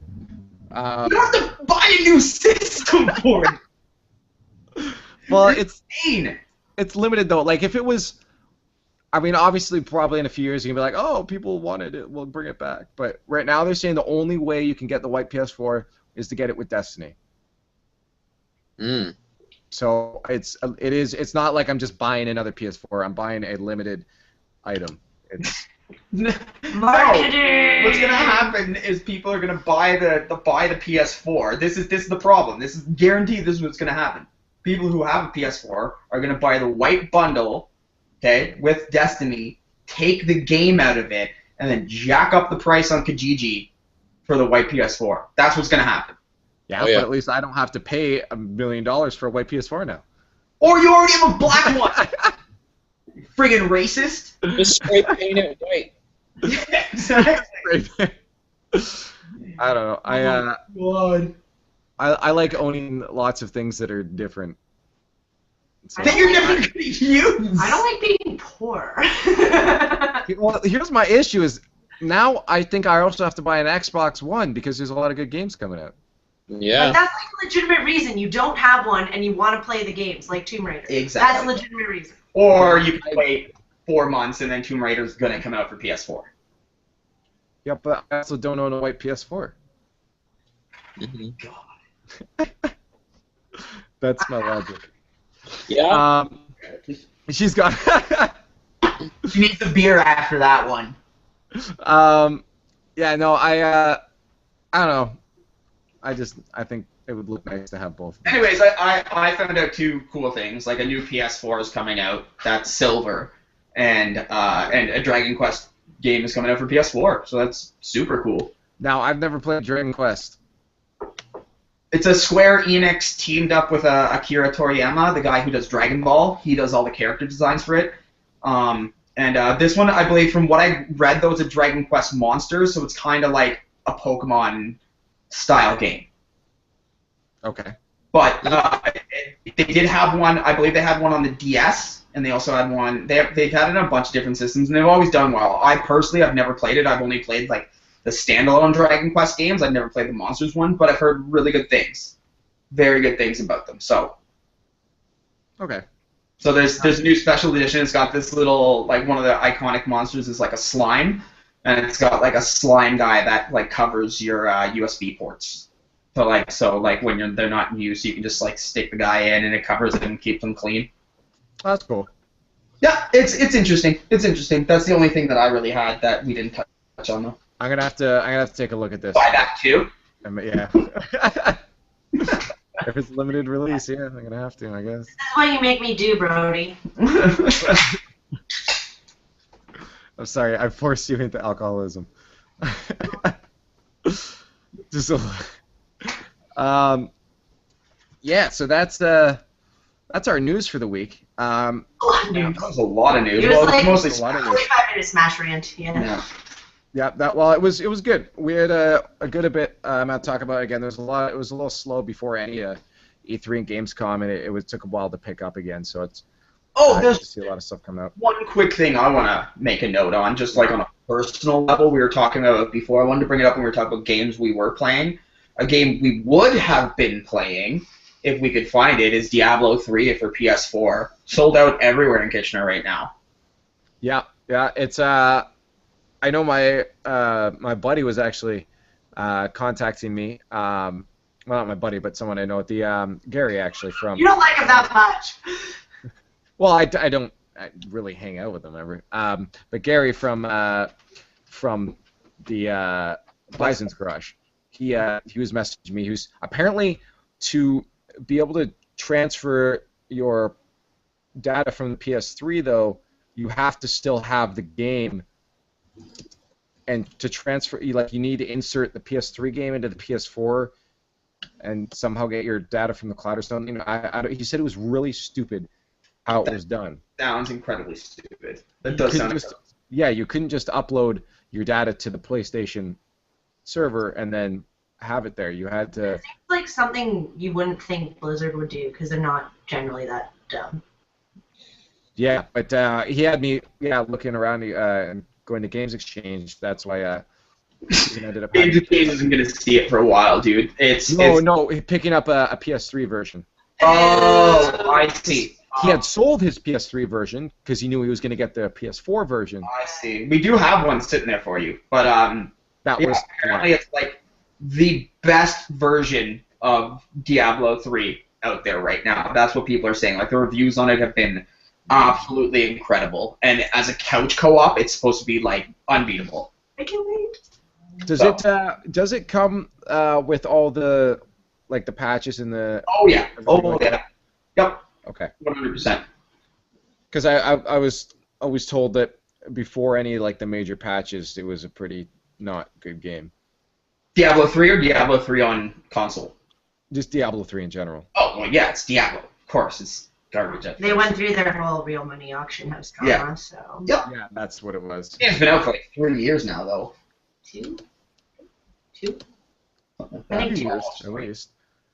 But yeah, no, but apparently, yeah. So that I just find it funny that of all games, that's one of the games that literally you can't find right now. That's strange. Yeah, I have no intentions of picking it up. Diablo 2 was fun, but my issue is I never actually got to fully enjoy it because my friend would just rush me. So we'd just rush through the game, and I wouldn't actually get to see anything that's going on. That's Diablo 2. Yeah, 100%. So I always enjoyed Blizzard stories. They're always good, but I don't know. I couldn't get it. I played the beta for D3, and I didn't like it at all. But I love D3. It was fun. It felt. I'm gonna use this word again. Throw it around a lot. It felt too casualized. It felt as if they were trying to reach out to too many audiences at once, and kind of losing a bit of what made it what it was before, right? I think they had made way too much money and were so used to World of Warcraft. That's what I think when they first came out with it, and then they're like, wait, this That's isn't not what WoW. Diablo means. Yeah, this is Diablo. Oh shit, we got it messed up. Confusing. Yeah. I'm sorry, we're gonna change it back to Diablo, and that's what they did. And again, I'm going against one of the rules of don't judge a beta by its beta, or game by its beta. And I did because it's just the beta I played. Right? I never actually played the full game, but I've heard it's a lot better now. Well, when we finally get it, we'll bring it over too. That'll be another game on the list. Yeah. When you finally get it, yeah. No. Sweet. Now I think that's finally it for news. And if you guys would like, we can move on to the next part, which I think could be fairly long as well too. But I guess video games. This is what we're talking about. We talk about video games here because we're gamers, and gaming takes up a lot of our lives. So we kind of go over. Just each person can kind of give a monologue maybe of just how gaming has affected their lives, and to this day, where they started, where the middle grounds, and where they're at now. The good and the bad, just kind of what it's done for or against your life. Now, I think it was Sarah's idea, so I don't know if you want to start us off, Sarah. I absolutely do not. I think you should start because I think you have the most intense story. Start off with the most and get to the last. Yeah, leave the shitty stuff for then so people can tune out when I talk.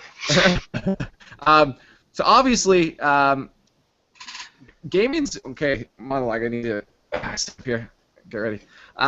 Gaming's is my life. It's my lifestyle. If I were somewhere to come up and say, "What are you?" I'm a gamer. That's what I am. I love gaming. I love watching games. I love talking about games. I love the industry. I tried getting into programming before. It almost changed, where my career was going, and it's still maybe doing that to this day.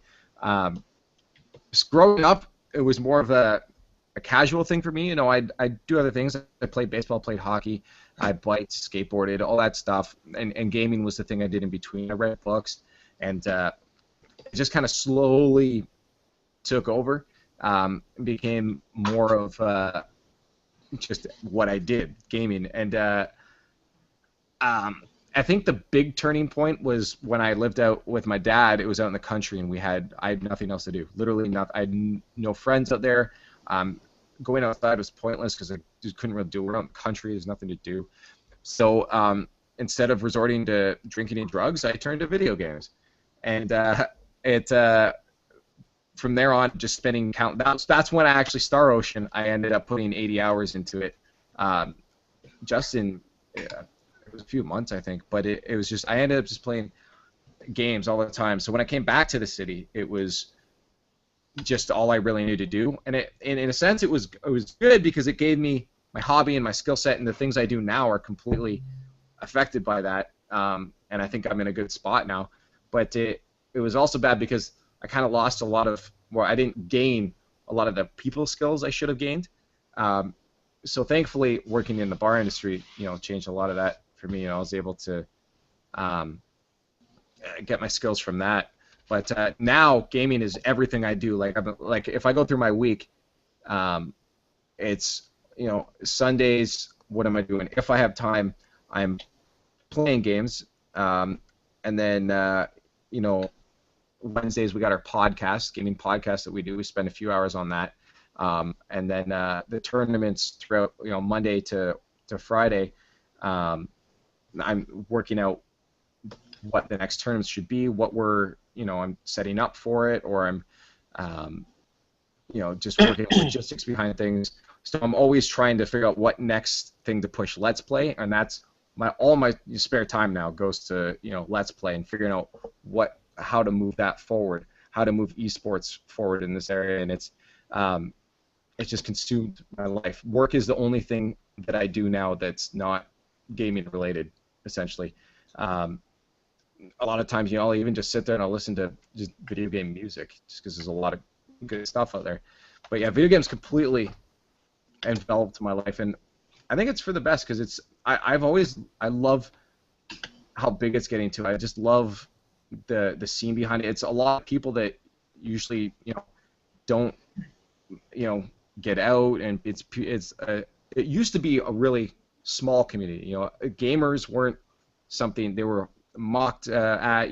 I've been ridiculed for my gaming before too, and now it's something that's becoming so accepted. So seeing all this time I put into gaming finally be accepted is something really freaking cool too.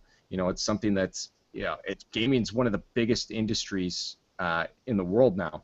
So seeing all my that ridicule and making fun of come to fruition is really cool. So I'm hoping to keep moving forward with gaming. I don't ever plan on abandoning gaming, no matter which direction it goes in the future. I mean, I'm hoping it just goes straight to virtual reality. I know Eric's not on that side, but I'm that's what I'm hoping. But gaming is always, I'm just till the day I die, I'm going to be a gamer, like straight up. It's not something I just do in my spare time. I don't have these podcasts every week to just. Hey, I think it'd be fun to talk about video games. If that was the case, I'd have a podcast that has video games in it. I like to dedicate all my time to gaming because I think it's such an interesting market that keeps changing. As we talked about earlier, Nintendo's changing their complete format to just how they're going to run their business. It changes so much over the years. I love that excitement. And I hope to get a career eventually to do something with video games, whether it be working for a big company doing programming, designing, whatever it be, beta testing, whatever it is, or my own company. I hope it has something to do with video games, though. I think it's it's changing, and it's just who I am at this point. About that, but I am the games. I love video games.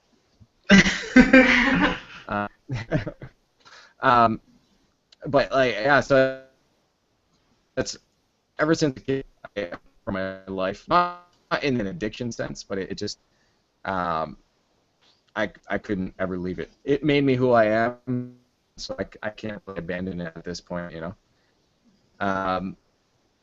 And you had, was it you that said you had something you could talk about on this, or am I thinking of a different topic? Who? Hello, Zach. Zach. Yeah. I think your internet's cutting out there. Did you want to go? Oh yeah, I can go. Tell us your life story and how games have affected you. Getting a little bit robotic on us. That's why we had that. Yeah. Okay. Yeah, no, video games for me, man. Video games have, yeah, kind of like you were saying. I mean, growing up, I got picked on a lot. I mean, that's a story for a lot of kids, right? And it's actually the story for a lot of kids who are into video games. Like, that's just kind of it, right? It's an escape. It's like a world you can go into. But it stemmed a lot of things for me, like in my outside life, that like from video games that I learned. So like first thing, so I'm gonna go like chronologically. Surprisingly enough, it's music actually that came first.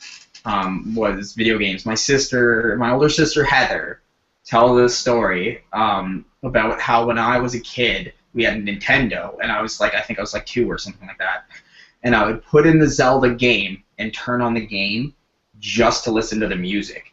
I was 2 years old. I didn't know how to play, so I'd turn it on and just like jump around the house listening to the Zelda theme song over and over and over again.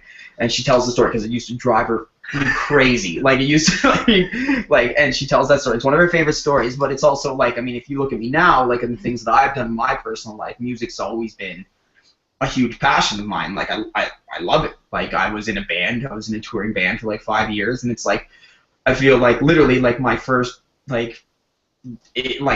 interest in music was video games, and it was music. I love the music. That's why I liked video games, was to play the music.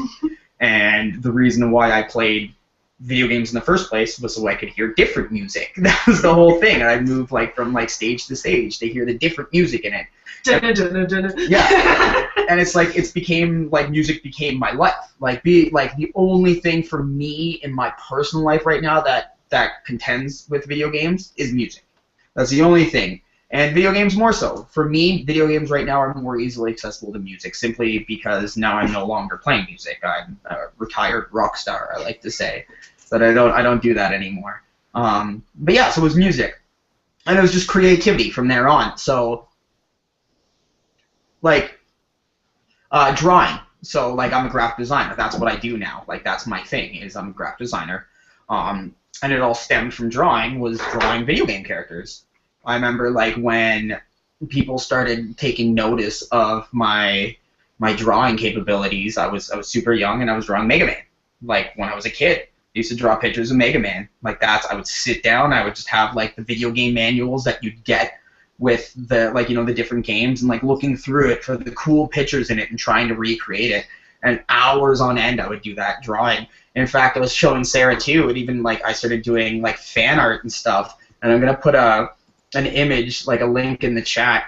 This was done, I did that 16 years ago. Did I say 1999? Yeah, so 15 years ago. And then that's the thing, though, is that also branched me out into a community of people who were like me, who like this fan page. I'm sure that some of the older people might know it. It was called Icy Brian's RPG page. And it was where you'd go for, like, people who did fan art and fan fiction and stuff like that. And it was just, video games bred a creativity in me, like playing all those old RPGs and stuff like that, developing stories. And it still continues to this day. We play nerdy enough as it is, we play Dungeons and Dragons, and the way I build my Dungeons and Dragons world is way more story based than gameplay based. Like it's more about the story and developing a plot than rolling the dice. And those were the video games that I liked. That's why Eric agrees with me, like how he likes the older Final Fantasy and stuff.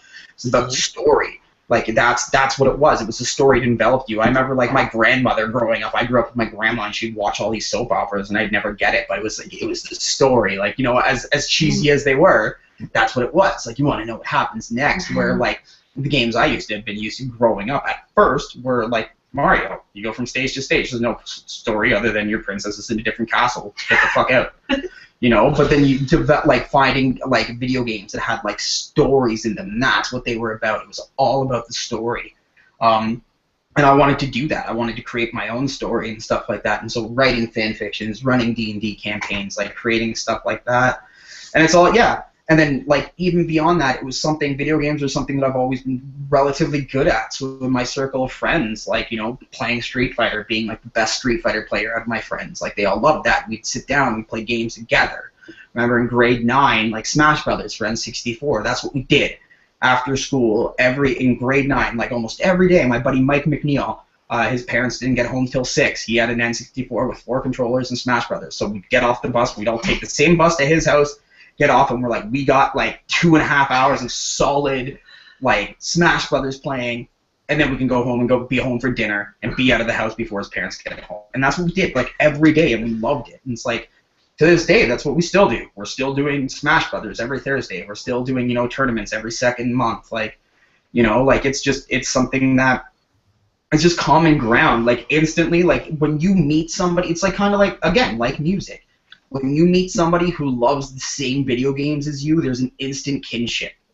It's, you know, a guy that was on the podcast with us the other day that stopped by, Kyle. I told him, I just mentioned in passing that I liked Final Fantasy VII. Best friends. Like, best friends from that point on.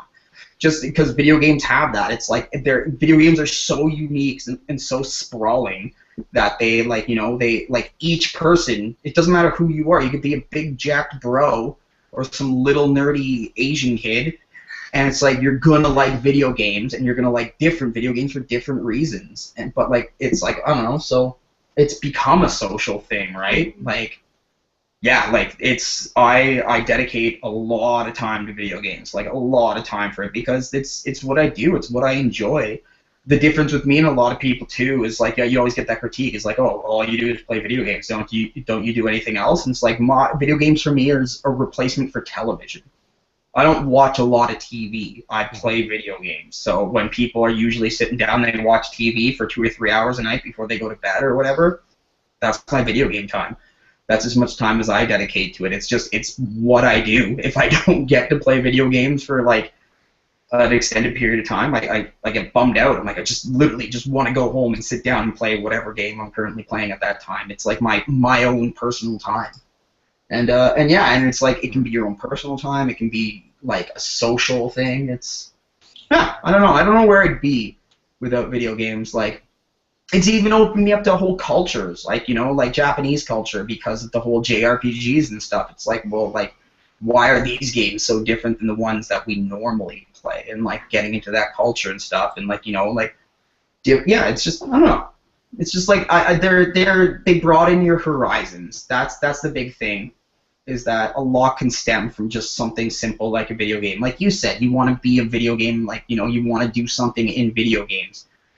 And it's like, with me, I became a graphic designer because I was drawing Mega Man. It's like, you know, they can lead into bigger things, so. Like a catalyst. Exactly. That's the perfect word for it. Like, video games, I find, are catalysts for creativity in some way or another. And I think, you know, people who didn't get a chance to play video games, or they just have no interest in them, I mean, on one side of things, to each their own, but it's like, you're missing out. Like, there's so much to them that you can't just pass them by. Like, they're just video games. That whole thing is gone. They're not just video games anymore. They're like its own media. Like, huge run-on sentence. Yeah.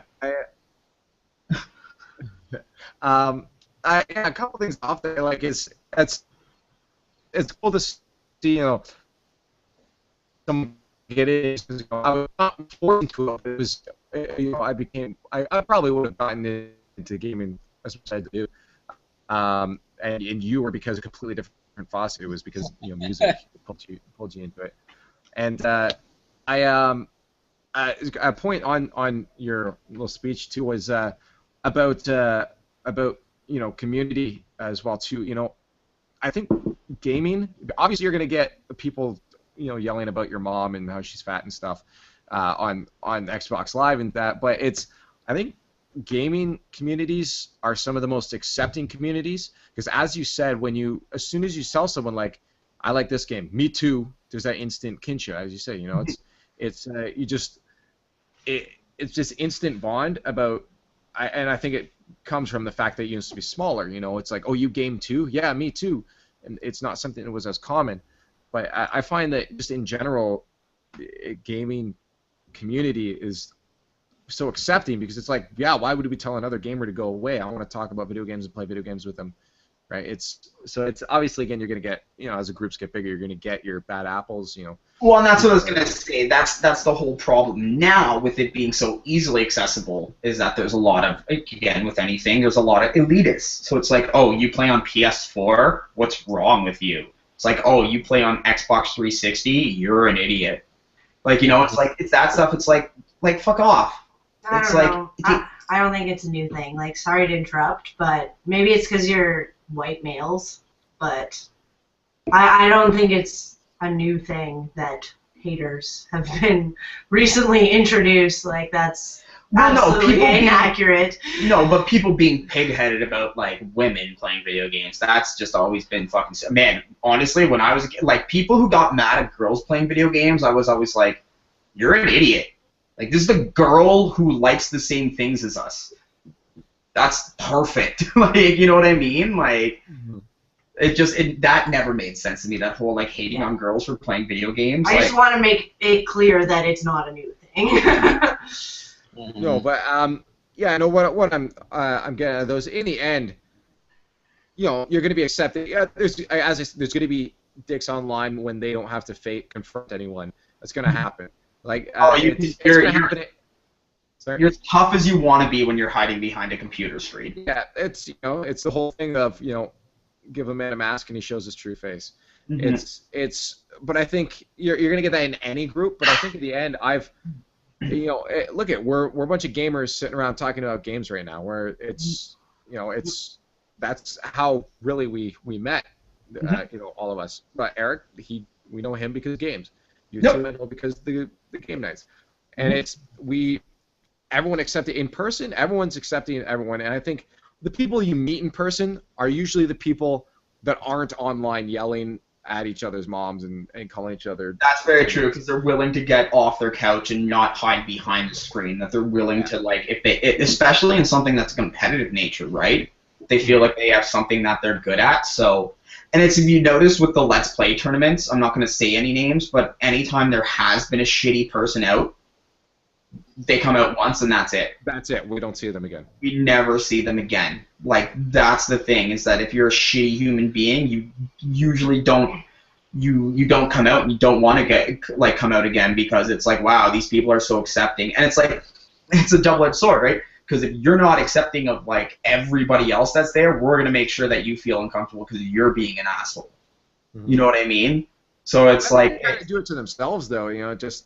But that's what I meant, though, right? If somebody like, makes a douchebag move, we're not instantly like, hey, fuck you, buddy. But if it's, like, something that's like, yo, like, probably shouldn't do that, it's not really cool, it's not how we work here, and they're like, well, fuck you. It's like, all right, like, gloves are off, like, fuck you, like... Yeah, no, I think those people will always do it to themselves, but in general, I think it's always, you find a gamer, more than likely, you're probably going to become friends with them. My buddy was playing his DS in the hallway at school, and that's how I ended up being a really good friend with him. My buddy Brandon, that was back from China, he was playing his DS. I walked out, I said, "What are you playing?" He's like, "Mario Kart." I'm like, "Hey, I have it too. Let's play tomorrow. I'll bring it." And we became friends. I remember in grade 9 art class, I made a really good friend who I'm still friends with today because I was sitting down in art class and we had to do our folders. It was our first project, and I was drawing Cloud Strife. And he's like, oh, dude, you play FF7? I'm like, yeah, man, I love that game. He's like, cool. And he sat down and we started talking about it, and we were friends ever since.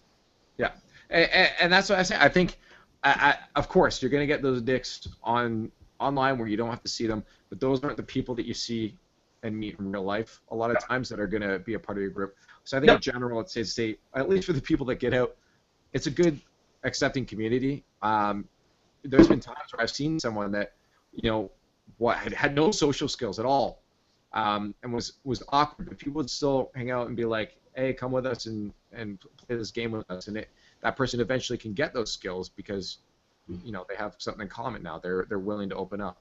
Oh, dude, the amount of kids that I see that come into Games Exchange that are like, you can tell, like, I don't want to sound judgmental, because me, I'll talk to anybody. It doesn't matter. I will legitimately talk to anybody, but the kids that you can tell that just, like, they're kind of like the oddball and don't, like you said, they're kind of socially awkward, that come into Games Exchange, and literally because I work in a game store and I'm behind the counter, they feel like they can talk to me openly, and I'll sit there and, like, Sarah's seen it, and I'll just shoot the shit with a kid for, like, some kid I've never met for like 45 minutes about a game that I don't even really care about, because they're just like, they feel like they can attach to me because I work in a game store, and so instantly I like video games, they like video games, we should be friends. Yep. And I'm not against that idea at all. I think that's actually a great idea. It's like, yeah, we have common interests, and like these kids who have even openly admitted, they're like, yeah, I don't have a lot of friends like at my school. Like, they kind of tease me because I'm really into video games and stuff. And I'm like, whatever, dude. I'm like, come hang out here. I don't care. And it's like, it opens up a whole nother world for people. Yeah. And again, look at where I'm at now. I wouldn't talk to, when I first started working at bars, wouldn't talk to anybody. Wouldn't say a single thing. I was quiet. Now you can't shut me up. Like, I wouldn't say anything. I didn't like talking to people. It was not something I did. As soon as I was done, I would go home and I would just, read a book or play a game. I'd just be in my world.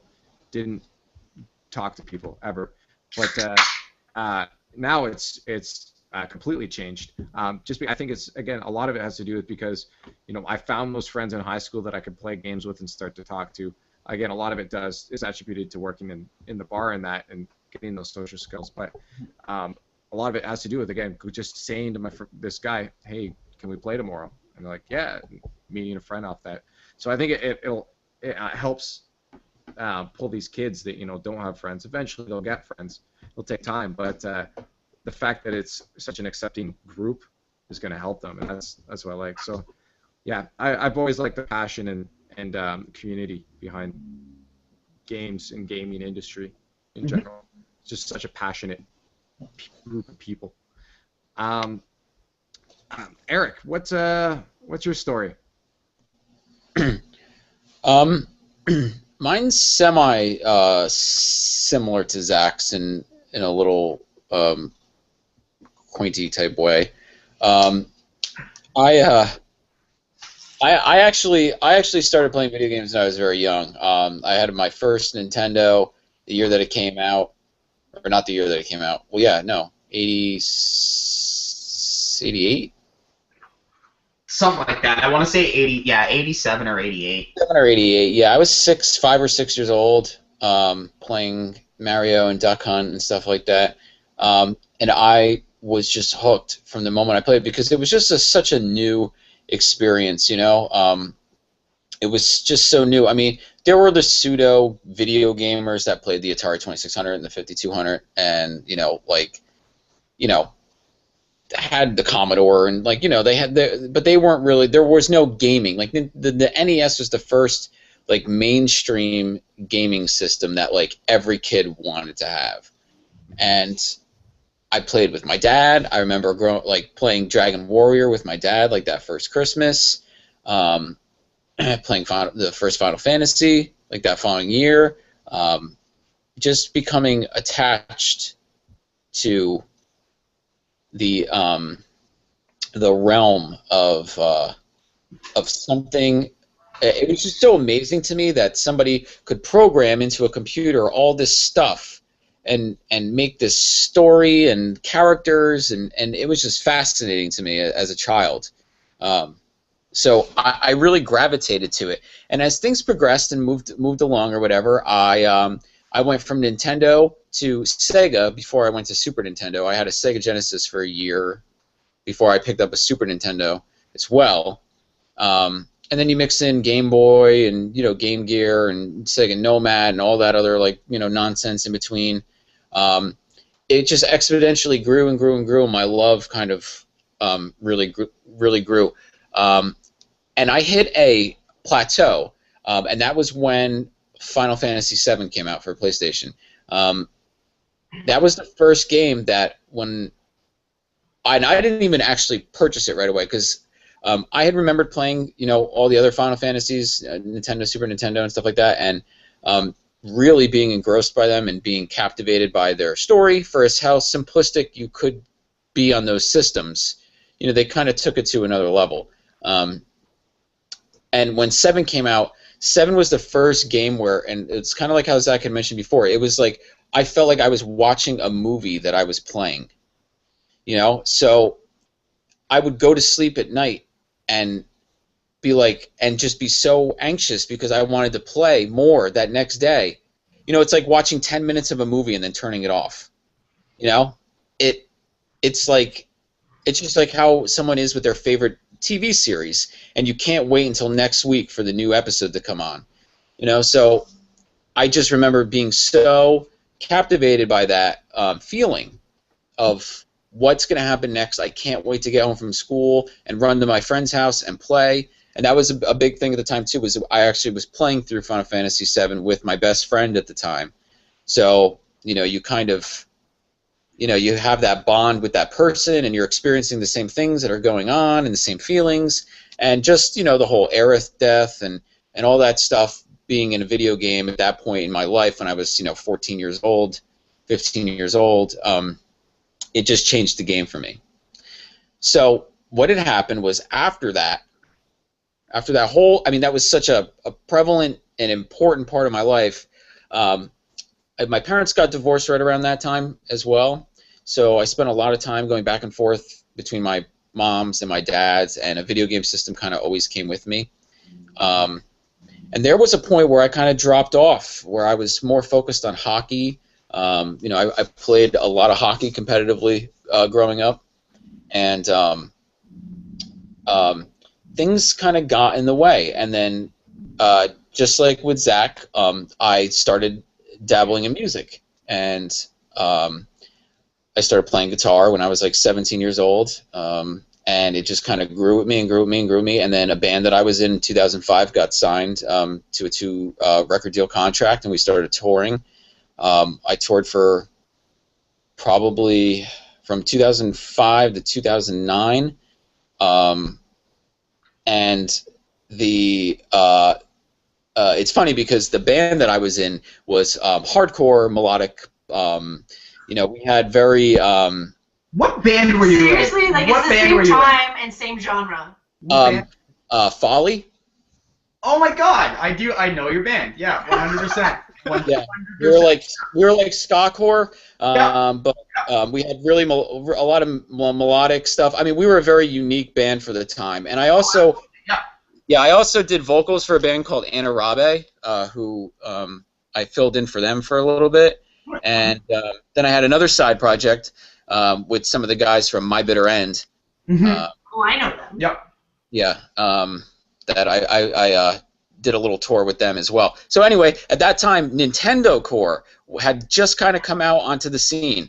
So we had Horse the Band, and Albatross, Crystal Palace. There were all these bands that were coming out that honestly, like, I dropped off for a little bit. And while we were touring and like in the van and shit, and like, going to city like every other night or whatever, and playing all these shows, like that's what we were listening to. And I was like, fuck, I wish I had a Nintendo right now, because this is bringing back so many memories to me, And that's honestly what sparked the resurgence in me and why I became so nostalgic. And I think at that point, that's really what made me the retro-y kind of person that I am now, because it tied in 2 of my all-time favorite things at that same crucial point in my life, to where I was like, man, I miss playing old school video games. And when I got back from tour, and everything falls apart, unless you get signed to like Atlantic or Virgin or Capitol, like, and even after even says what's going to happen, you're pretty much going to walk away with just the shirt on your back, so I knew that, like, especially with the genre, being in that genre as well too, that's a very hard sell. I definitely put more money into that band than I ever made. Yeah, dude. Yeah, I mean, it's like, oh, merch. We're gonna make a shitload off merch. Oh, and you'll get a portion of all your record sales and stuff like that. But it equates to just having enough money to put gas in your bus, enough to buy food at a diner and pay for a hotel room for the night, and that's it. You guys were lucky. We did the van thing for a long time, sleeping in the van. Mm-hmm. Oh, we would do that to save money and stuff like that too. Yeah, because like because you go to fucking Indiana, you're in the middle of Indiana, like, and who the fuck knows who Folly is? We had a huge following on the East Coast, but when you get into those no-name cities, nobody fucking knows who you are. So anyway, make a long story short, that's really where it hit for me, where I started listening to all these bands that were incorporating Nintendo music and chip tunes and all this weird shit into hardcore, which was my love at the time, because I was very big. I was listening to bands like Norma Jean, Every Time I Die, Haste the Day. There were bands that kind of like, paid homage to a lot of like Southern rock, Southern rocky type stuff. That was what my band was a Southern rock band. Dude, that was big, dude. I would, man, what Ferret was doing at that time frame for the hardcore scene. Ferret and what was the label that? Rise? No, fuck Rise, dude. Yeah, I mean, no. Ferret and God damn it, why can't who was Norma Jean, Haste the Day, and all those pseudo As Cities Burn. They're not Victory. Definitely not Victory. No. It's Solid State. Solid State. Yeah. Yeah. So those were the first two labels that actually kind of took the leap of faith with bands like that, and really kind of gave them a little bit more mainstream exposure. And yeah, so that's where like I started. When I got back, I remember I went to a flea market and got an old NES because I couldn't find mine at the time, and started playing Mario 3 and Contra and all that shit. And then it pretty much just moved on from that. So starting in 2009, 2010, I bought a Nintendo with a huge catalog, and then I moved and I was like, well, geez, now I want a Sega Genesis with all my old games. So went through that whole run. Then it was like GameCube, gotta have that. But it's great because it opened up my eyes, and I got to play a lot of games now that I missed back then. Mm-hmm. So it's actually really good, I think, to relive your past a little bit, because you don't really realize how much you overlooked or you didn't know about. Well, that's the key thing. Yeah, a lot of those old games, I've come back and played a couple, and I'm like, I didn't understand this game at all when I played it, and now it makes so much sense. It's like when you watch Disney or Pixar movies, and like as an adult, you get all like Shrek has so many jokes in it that are just adult humor, and you don't even notice it when you're a kid. Yep. No, it's true. And now you're here talking with us lovely folk.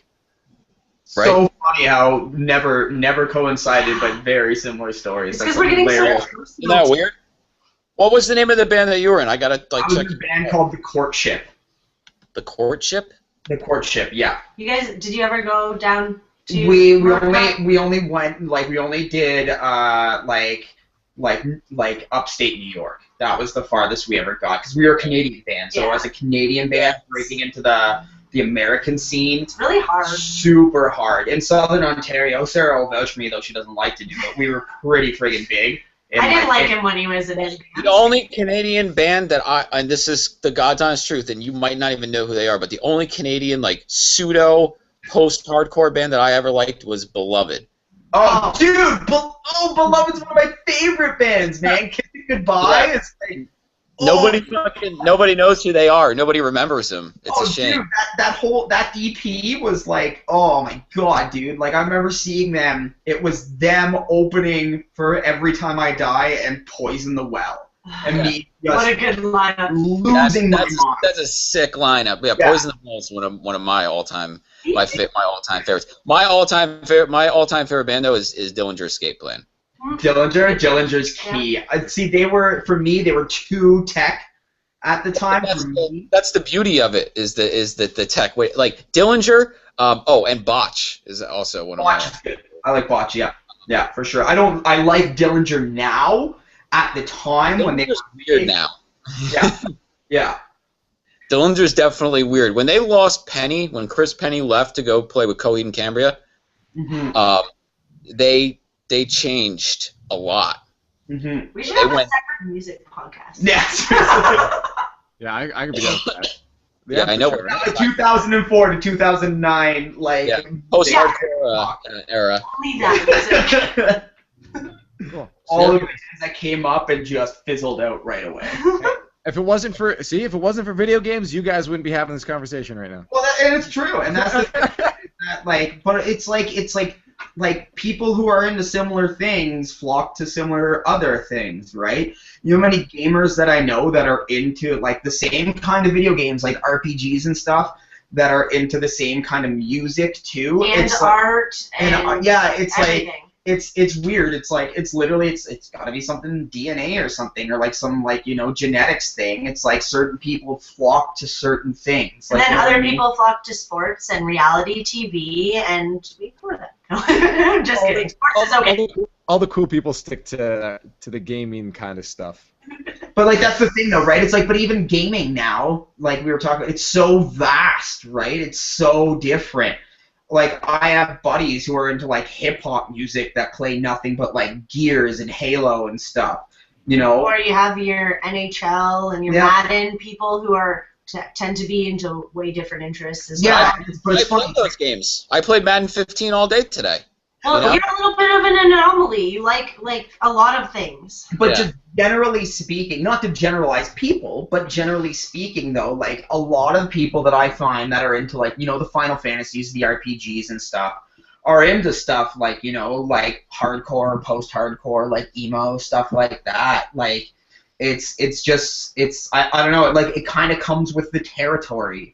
I think it's based a little bit on the idea of subcultures. Mm-hmm. So in gaming, obviously based on the conversations that have been had today, it is a subculture. The people in it like it, are generally, for the most part, nice to each other, and the people outside it's us versus them.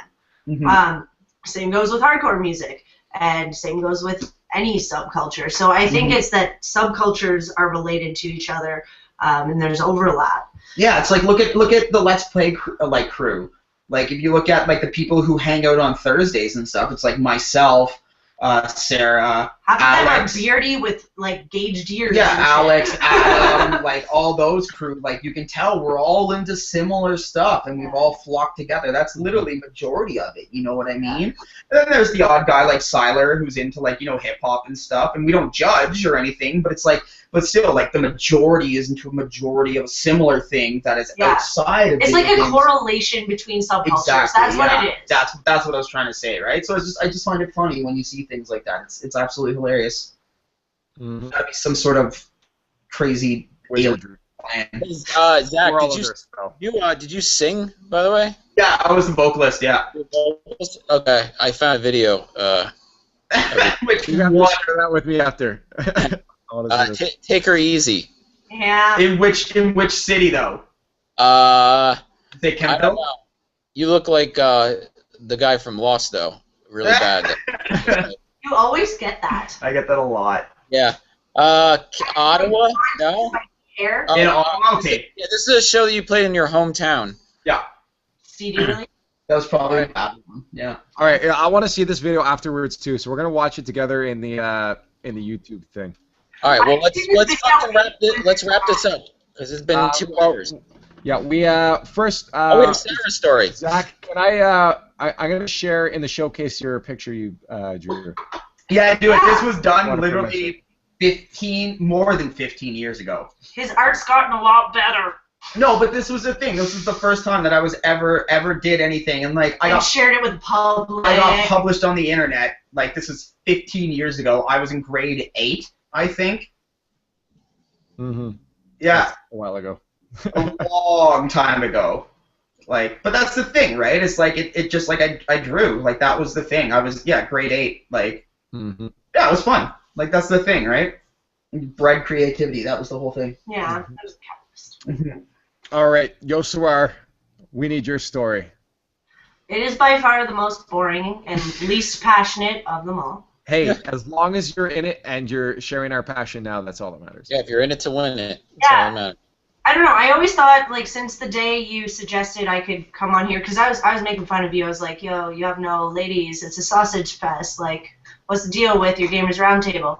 I always thought that, like, I could kind of bring a different perspective, and I know that there's some, casualizing, and that's kind of like a, I don't know.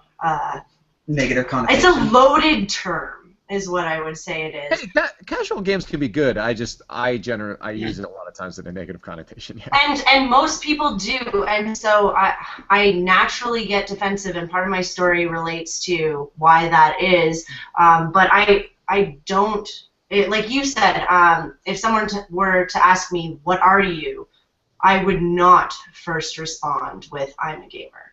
Mm-hmm. And part of that is not because I don't spend as much time doing it as people who do. Like, I spend less time doing it than you, for example. But you do spend a lot of time doing it. Compared to the average person, absolutely, it's like my main hobby. Oh, sorry. You're like grooming me like a cat. Okay, cool. I don't know where I was going with that. It's the reason why my story's going to be boring, I guess. I think what you're getting at is you get upset when people say you're casual, because just because you're casual when you game doesn't necessarily mean you can't share the passion for the games you're playing. You're really good at summarizing other people's thoughts today. Well, it's true. In her defense, like last night, she played more time playing video games than I did. I'm so addicted to Plants vs. Zombies. But like that's the thing, though, right? It's like I don't judge her for it, and she gets like you almost have a guilty conscience when you do stuff like that. I'm like, no, fuck it, do it. You enjoy it, have fun. What else are we gonna do? Like, like we had no plans that night. Like it was like, yeah, game. It's a fucking. It was what was yesterday? Yesterday was Tuesday. It's like it's Tuesday. Like there's nothing going on. We both have the afternoon off. Like we bought this game to play. Play it. Like yeah. So and I think part of that does come from the different perspective of being a female. And so I guess to start at the beginning, it started off like a lot of you guys. I never owned a console actually until I guess the first thing I actually had that was mine was a Game Boy Color. Mm-hmm. And so it actually started with my grandparents, of all people. They had a Super Nintendo in their basement. And I would go over when my parents were visiting, and my brother and I would hide in the basement. We'd play Mario Paint, all the different Marios, Super Mario World. And that's what we did when we didn't want to socialize with the adults. And so that was the like true beginning. And then I guess it just kind of went on like that. We had our cottage, so similar to like Brody's story, being in the boonies.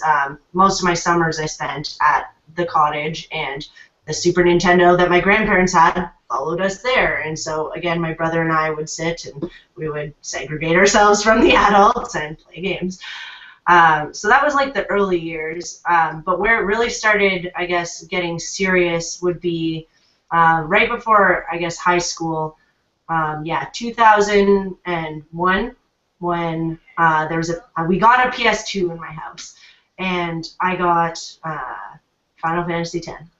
And it's nothing compared to you guys playing all the Final Fantasies. Don't say that though. It's just an experience. Like that's the thing. You always think that people are judging you about that, but nobody is. I was stoked. I'm like, yeah, that's super cool. It's just a different time frame. Same experience, different time frame. That's all. Nobody is not true, but I appreciate it. So there's going to be some elitists out there for sure. But. Yeah. So I played that when I was 11 years old, and I was obsessed with it. And I think it was because it was a very visually stunning game, and of course the story is like heartbreakingly amazing. But to be fair, as a kid, I didn't really understand how to play it, first of all, in terms of strategy. Like, I got stuck at the Chocobo Eater when I was 11. Like, that's sad. That's so early in the game. And I did eventually get past it. But so there was that. And then in high school is where it really took off for me. I went to my brother's birthday party. So my brother's 2 years younger than me. He had a birthday party it was basically like a LAN party type of business. And that's where he had his birthday party. It had a pizza room, whatever. And one of his friends couldn't come. And so my parents were like, yo, we paid for this many people. Why don't you fill in? Just go. And I sat and I played Warcraft 3 with my brother's friends. And I kicked their butts, for the record. But that was the beginning of the end. I've talked many times about how all throughout high school I'd come home, I would power through my homework as fast as possible because I was always like A++, most nerdy person in terms of school. And then I would sit and I would spend the rest of my night playing Warcraft 3. And that was actually really good on a personal level and brings me to kind of my like grand theme on my rant, is that I find video games are a thing, and this has been touched on, that either connect people or push people apart. It's a very dichotomous relationship. And so most of it, obviously, since I still enjoy it, has been connecting. But my brother and I are legitimately best friends, and that is because when we were growing up in high school, we would get online and we would intercom each other over our phones in our rooms, and we would play StarCraft and Warcraft together on the reg. So that was like the beginning of it all, the first real bonding moment that came out of it all. Fast forward to university, again, I was a loner who just got A+ and didn't have any friends. And then finally I found out that the guys down the hall had an Xbox in one of their rooms, and they were playing a fancy new game called Call of Duty World at War with Nazi zombie mode. And I shuffled my way over and was like, yo, can I get in on this? And some of those guys are some of my best friends throughout all of university, because it all started with me having something that I was actually interested in other than my books. So that was a big deal in that sense.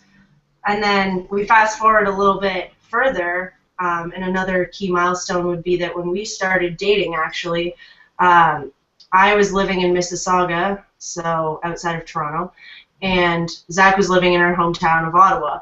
And so that's like at least a 4-hour drive, so it was long distance, and we only saw each other maybe every other weekend. But what we would do in the meantime is we would have Left 4 Dead dates, and we would play Left 4 Dead together online.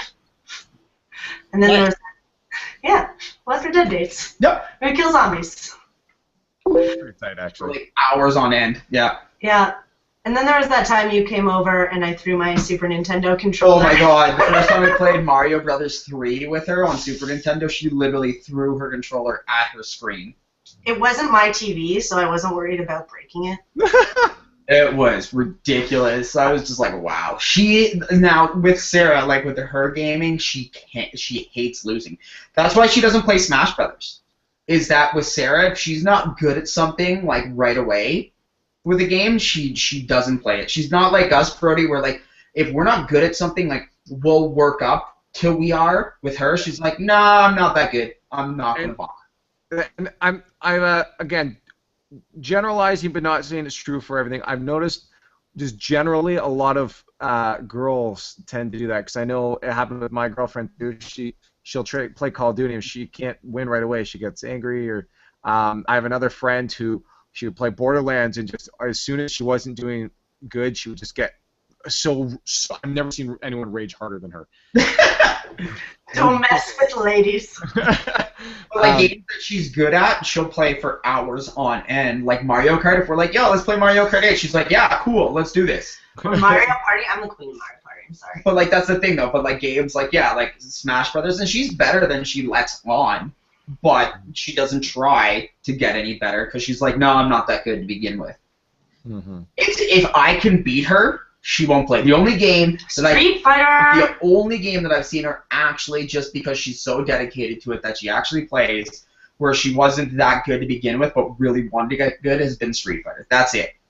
Like, that's it. And then she gets mad at me, though, because she'll beat me sometimes when I'm playing an off character, so then I'll switch to Ken, and she gets mad. Just let me savor my victories. It's No, I'll let her beat me, and I'm like, I'll not let her beat me. Like, I'll play an off character and legitimately try, and she'll beat me. And I'll be like, okay, cool, you beat me. Now I'm going to switch to Ken and show you your But place. okay, here's the thing. He literally gets like so angry that I beat him that he That's just not like true. rapes my face. Like True. it's all. Oh, like, I thought you meant, like, vocally angry. Oh no! Like No. you're raging through the controller and you're like, I'm just gonna throw all the combos. This is my best fighting ever. And I'm like, Yeah, that's true. Gotta put her in her place. That's awesome. That's what you need to do before tournaments. Get her to beat you, and then go into a tournament match with someone else. Yeah, exactly. that is a good strategy. It's like the ultimate pep talk. Yeah, exactly. No words spoken, but gets them ramped up. Yep. Yeah. Yeah, no, that it makes sense, and I get what you mean. Like, and again, I can't harp on anyone that only plays casual games, but it has the same passion for it as while they're playing it as I do for something else. Yeah, I may put more time and effort into a lot of things, but if you're enjoying yourself, I can't tell you that you're wrong, right? I don't even think, though, it's fair to say that it's based on only time or effort, because when you think about it, too, a lot of these hardcore games that would, define someone who's non-casual are extremely masculine. Well, that's what I was gonna say. With her though, like in It's terms not of like appealing. the casual games though, like it's not like she doesn't just play Mario and stuff like that. No, I play a lot of other games. Like Dragon Age is appealing. Dragon Final Age, Fantasy Final is appealing. Fantasy, like games like that. So she plays. It's more. She's casual in terms of the terms. I think the word casual is with her only applies to the competitive games. Like single player games, she'll play. If they're good games, she'll play it, right? Yeah. Like so I think that's the differentiating factor. So she's not competitive with games, but like when she's playing a game and she's into a game, trust me, she's into a fucking game. Yeah, Like, it's not like I only like platformers with simple controls or anything like that. It's that I like games that I find personally appeal to me in terms of story and visuals, the same reason anyone does. But then you look at something like a Call of Duty, it's an extremely hostile game. Like, let's be honest, you go online, it's hostile. I mute everyone at this point. Actually, no, you know what? I meet a lot of cool people on the PS4 so far. I've made a lot of friends through it. Honestly, I have been surprised with PlayStation in general's online community versus Xbox, because generally people do say it's less hostile. But then I started playing Street Fighter on the PS3, and that was just an awful experience. Okay. not in terms of the people and what they were saying, I in think it terms of was the more- caliber of gamers. Yeah, it's just like because there's less people doing it, it's such a bad experience in that sense. Yeah, see, I've never done that online, so I haven't. Oh man, the people on the PSN Street Fighter 4, it's like you're a level D player, right? So you start off as ranking D and you join a game As the and lowest. you're playing like a level B plus an A person. You're like, whoa, what the hell? Like, Yeah, it's really weird. Whereas Xbox, you get. I think it's also the community is differentiated in games, right? With Call of Duty and stuff, I get a lot of that. Yo, fuck you, you fag. I like humped your mom and stuff like that. And it's like, all right, cool, buddy. Where So with actually, even on Xbox with Street Fighter, I'd be playing Street Fighter and I'd win a match, and a lot of times, or even if I lost, a lot of times I get a message it's like you have a new message, and you click it, and it's people are like, yo, good game, man. You GG. almost had me there. Yeah. Like, Yeah, I used to do that. I used to send messages to people saying, like, if they're good enough, I'll be like, dude, that was unreal or whatever. But no, I don't know. Maybe it's just my tone I take to, but like whenever I'd say out of every 100 gamers that have a microphone, and I'm just talking strictly Call of Duty, that have a microphone, out of 100 of them on Call of Duty, I'd say one of them starts doing like just being completely ignorant and yelling out. Oh, But I'd there- say the ratio is way higher in my experience. It doesn't even Well, that's why I'm saying it. For me, I don't know what I'm doing, but it's just I don't experience that in the same thing. Like I just the other night I met 2 new friends that I play with now. Maybe though with you again though maybe and then here you go maybe it's the PSN versus Xbox because I only played Call of Duty on Xbox. Okay. And that's all I had. All I had were like I just noticed the demographic is older. words, homophobia, and I was like, wow, like. And the ones who talk loudest get heard most, and Mhm. so it really ruins it for everybody else. Mhm. Well, thank goodness for the mute button. Yep. Oh, absolutely. Absolutely. That's one thing I must say about Plants vs. Zombies Garden Warfare, my current obsession, is that most of the people on mics are children getting yelled at to go to bed by their moms. It's actually hilarious. It's so funny. And like That's you hear actually the right. kid straight up like that classic like, but mom. And it's like literally like that happens all the time. You're like, ah, you little fucker, you gotta go to bed. That's awesome. Well, it was like when I was playing that 11-year-old kid at Let's Play. I was fighting him first round. I was being really nice to the kid, obviously. He was kicking my ass. He was legitimate, and I kept leaning. I'm like, where did you come from? Like, who are you? And I was like pumping the kid's ego. But then at one point I looked over. I'm like, how old are you? He's like, and he didn't say anything. I'm like, you're 11, aren't you? And he just like nods his head, and I just grab my beer. I'm like, well, you may beat me, but I can drink this. That's kind of the way I deal with kids. Like I pick on them, but like in a completely joking way. That's funny. I was super pumped on that kid too. Like I was super. I know you were.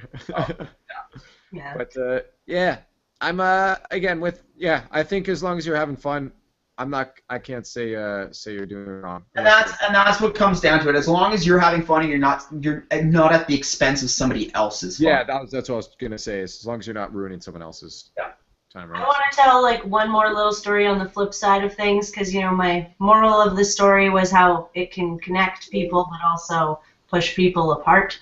And so I told the connecty stories, but I'll just throw in one very mild story that speaks to the kind of more negative side, I guess. Debbie Downer.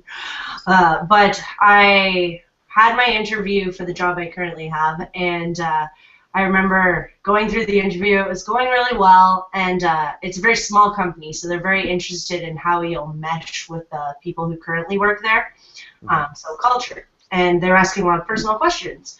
And one of them was, what do you like to do in your spare time? And that's a fairly, straightforward question. And me being honest, I said, I like to play video games. And the guy responded immediately, oh, are you addicted to them? And I was like, what? No. And I got thrown off, and I'm quite good at being interviewed. But with that case, it was like, no. And I had to spin this whole story about how I know how to turn it off. And it was something I never tried to explain before in my entire life, to explain that, you can enjoy video games without being addicted to them. And, love the guy now that I know him, but that was one of my first impressions, and it was like, it goes to show that a lot of people in this world still do have a very negative impression on the community, and that, we have all these great stories of bonding with other people, and we should cling to that, we should keep doing that, but it doesn't mean that there aren't people out there who think they're better than you because you like video games. And it's kind of sad, and you can't get over it. Case in point, I work there now, and I tell them everything I do about games now. I tell them about Let's Play, I tell them about my podcast, and they're totally cool with it, and they're happy for me because I'm passionate about it. But, on first impression, yeah, it had a negative. It gives people a negative spin on you, and so that I kind of wanted to segue, not that I like talking about negative stuff a lot, but like into the fact that you get prejudged a lot, and then add on top of the fact that I'm a female, and when I was dumb and 14, my tag online on Warcraft 3 was something like Skater Girl 19 because I was a figure skater.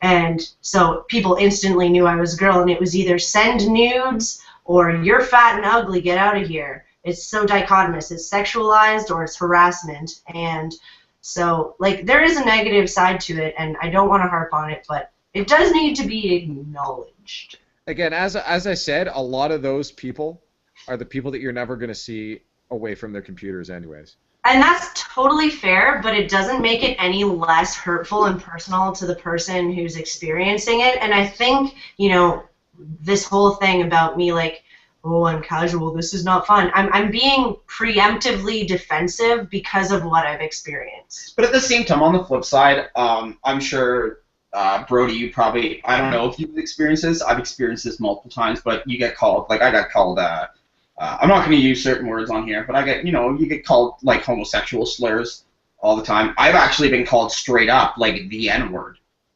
Yep. Yeah, like, you're probably just an N-word. You're probably just an N-word. Did your mama buy this with you with her food stamps? Like, things like that.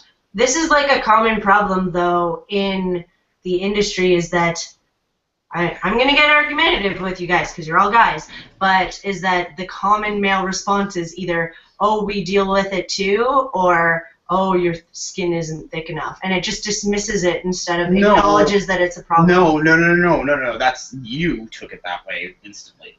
I wasn't saying that it's not a problem. Well, your first response was, we deal with it too.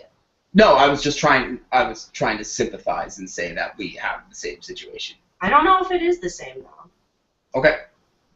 I think it's just bad in general that people latch on to something right away and become hateful. Whether you're a girl, whether you're a black man, whether you're a male, whether it's anything. Hatred is hatred, yeah. yes. But I think the magnitude of it is significantly different. Okay. I disagree. I think that is. I think she's right in the sense that it happens more. I wouldn't say it's any worse or one's better. One's better than the other. That's what I think. But I think she's right in the sense that it may happen more. But I think it's getting better. To be honest, again, I'm not a girl. I can't obviously say whether it's happened to me or not. But from what I've seen, I have females on my friends list that I play with, and it's not often that you hear it really anymore. Again, from what I've heard it happen from when I'm in a lobby with her, I think maybe once or twice I've heard people harp on her because she's a girl. But we You know what, Brody? Check out. I shared 2 links recently. Yeah, the reason I'm so fired up about this is that I've been reading about it a lot lately. But I shared 2 links recently on my Google Plus page about females who work in the gaming industry receiving ridiculous amounts of like hateful mail to the extent of like, I feel really uncomfortable saying this, but like people are messaging these female developers saying like, I'm going to find you and rape you. Mm-hmm. Well, that's okay. Like, here's the thing though, is like that's just fucked up, and legal action needs to be sought. Like that's just the be all and end all of that statement. It is a state of the industry though, is that like you need to read these articles because they show multiple women's stories about what has happened to them, and it really does open your mind. And maybe that is because I am a female and I take it extra And maybe personally. it's because for me, in my situation, like I'm not. You're saying not the kind of person who would do that. Exactly. So I understand, but I'm it not doesn't mean it's not undermining. happening. But that's the thing though, and then because as I said, my rational response is like somebody's threatening to rape you, you contact the authorities. Simple as that.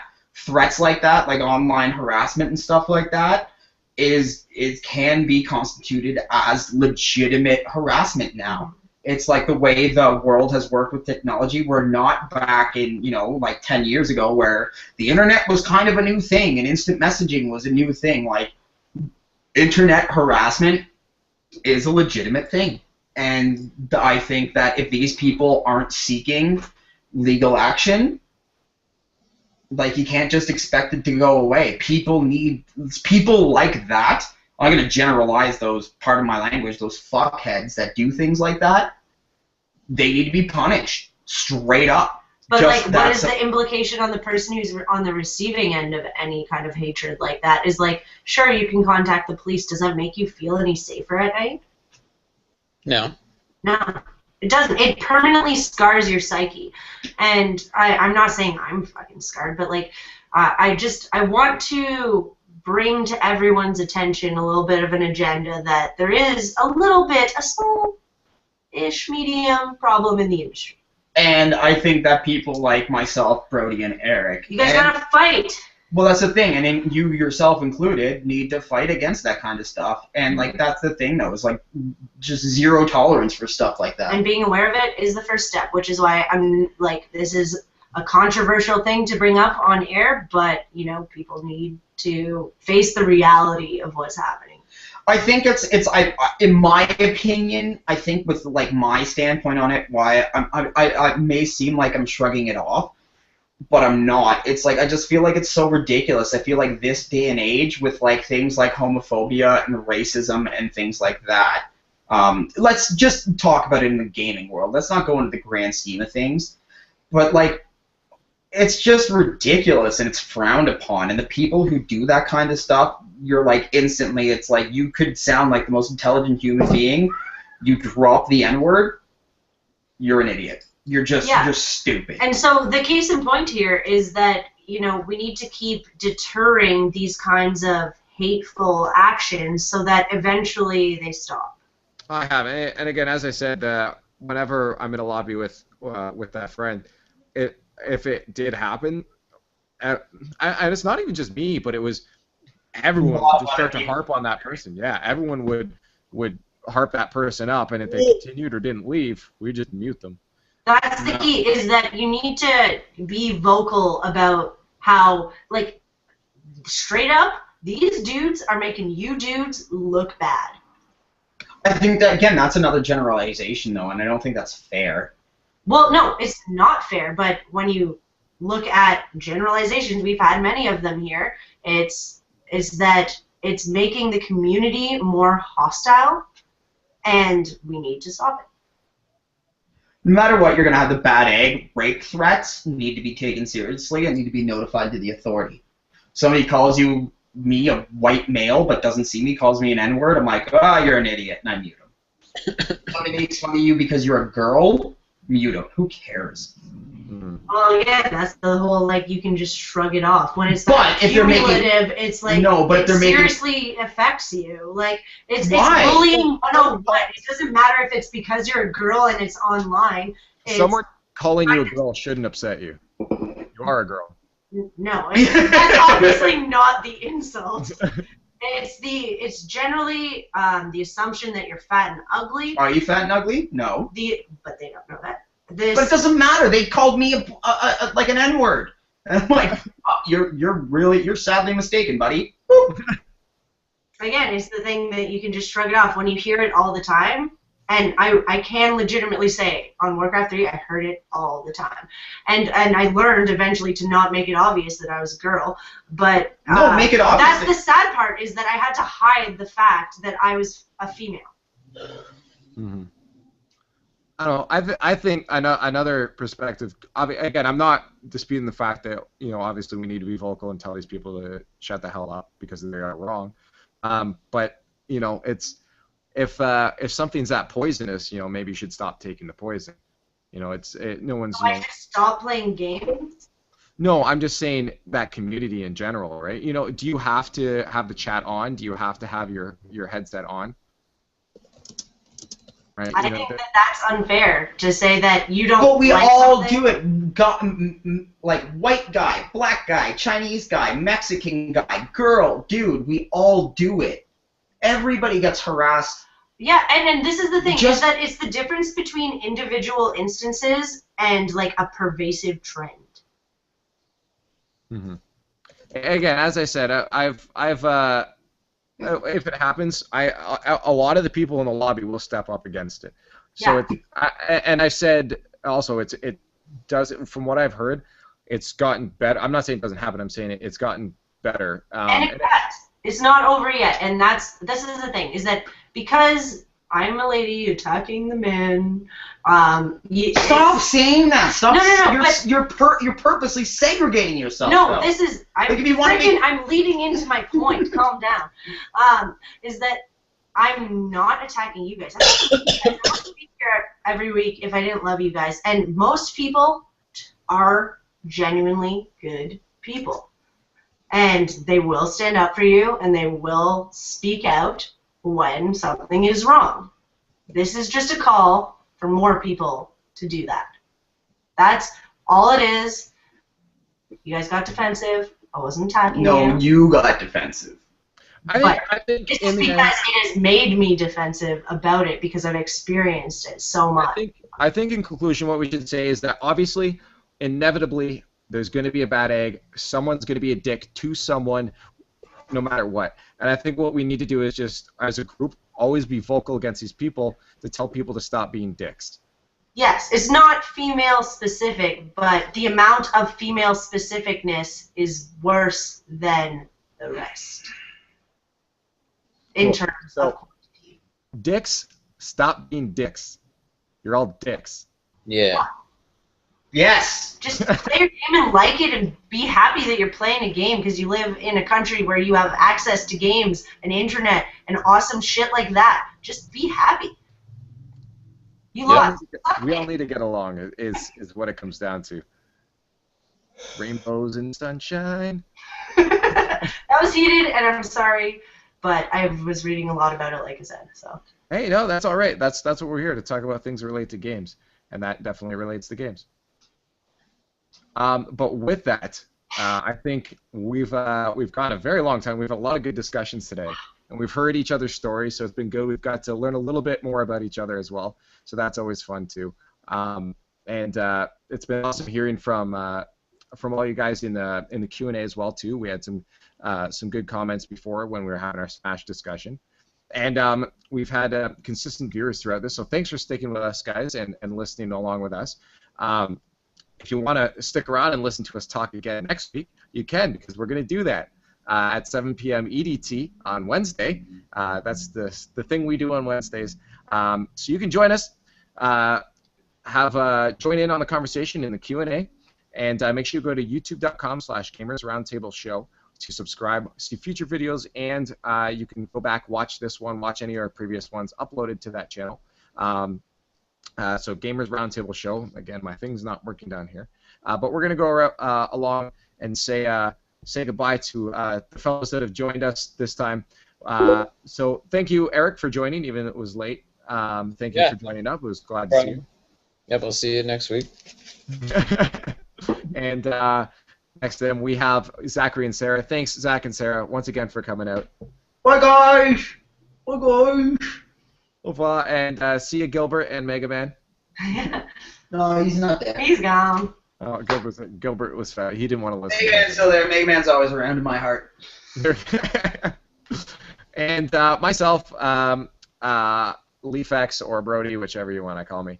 I forgot to say, go follow Eric on the Twitter at EricMiller3. Yeah, come follow along. Have some fun. When do you move? What? When do you move? 2 weeks. I can't wait to see your new house. Yeah, it's going to be pretty awesome. I have some custom artwork in the works right now that I think you guys are both going to appreciate. I think you should have those placed up behind you on first. Oh, it's going. This one's going above my mantle. I got a huge commission piece that's being done for me right now. That's going to make you guys. Oh, you were saying that, yeah. Yeah, it's going to be nuts. So. Gonna be nuts. And you can follow Zach and Sarah. Zach, which isn't the one that's on the left. Zach hasn't used Twitter in like 4 years, I think. Yeah, I never use Twitter. I don't do anything cool. Okay, well, don't follow at Zachary Hart on Twitter then. Follow me at everything else at Zachary Hart. Maybe I'll start using Twitter again. Report Zachary Hart as spam on Twitter. We want to hear your deep. Am I being spammy right now? We'll He spam doesn't you. even know the state of his own Twitter. We want to hear your deep, heartfelt thoughts in 140 characters or less. Yo, Sarar's a dick. Yeah, so definitely don't follow Yosarar. But if for some reason you wanted to follow Yosarar, you could follow her on Twitter at Y0SARAWR. Justify. And myself, LeafX, obviously you can go at LeafX. That's LIEFX. That's on literally everything. Just Google it, and you'll find my entire life's background and history. Learn the shit out of him. Yeah, it's not hard to do. Mm-hmm. The funnest thing is on Reddit when people, there's been things like, how do you get your username in that? And I'll say you can honestly find out everything about me if you just search Leafx. And people are like, oh, hey, Brody, how was your vacation last week? And it's like, wait, how'd you know that? Oh, yeah. You probably need to up your security a little bit. I'm not concerned. I do my darndest not to do things that I don't want people to find out about. Right? Covert ops. So, again, yes, thanks everyone for joining out. Join us next week and follow us along on the social networks to see what we're doing throughout that week. But until next time, and as always, keep gaming hard.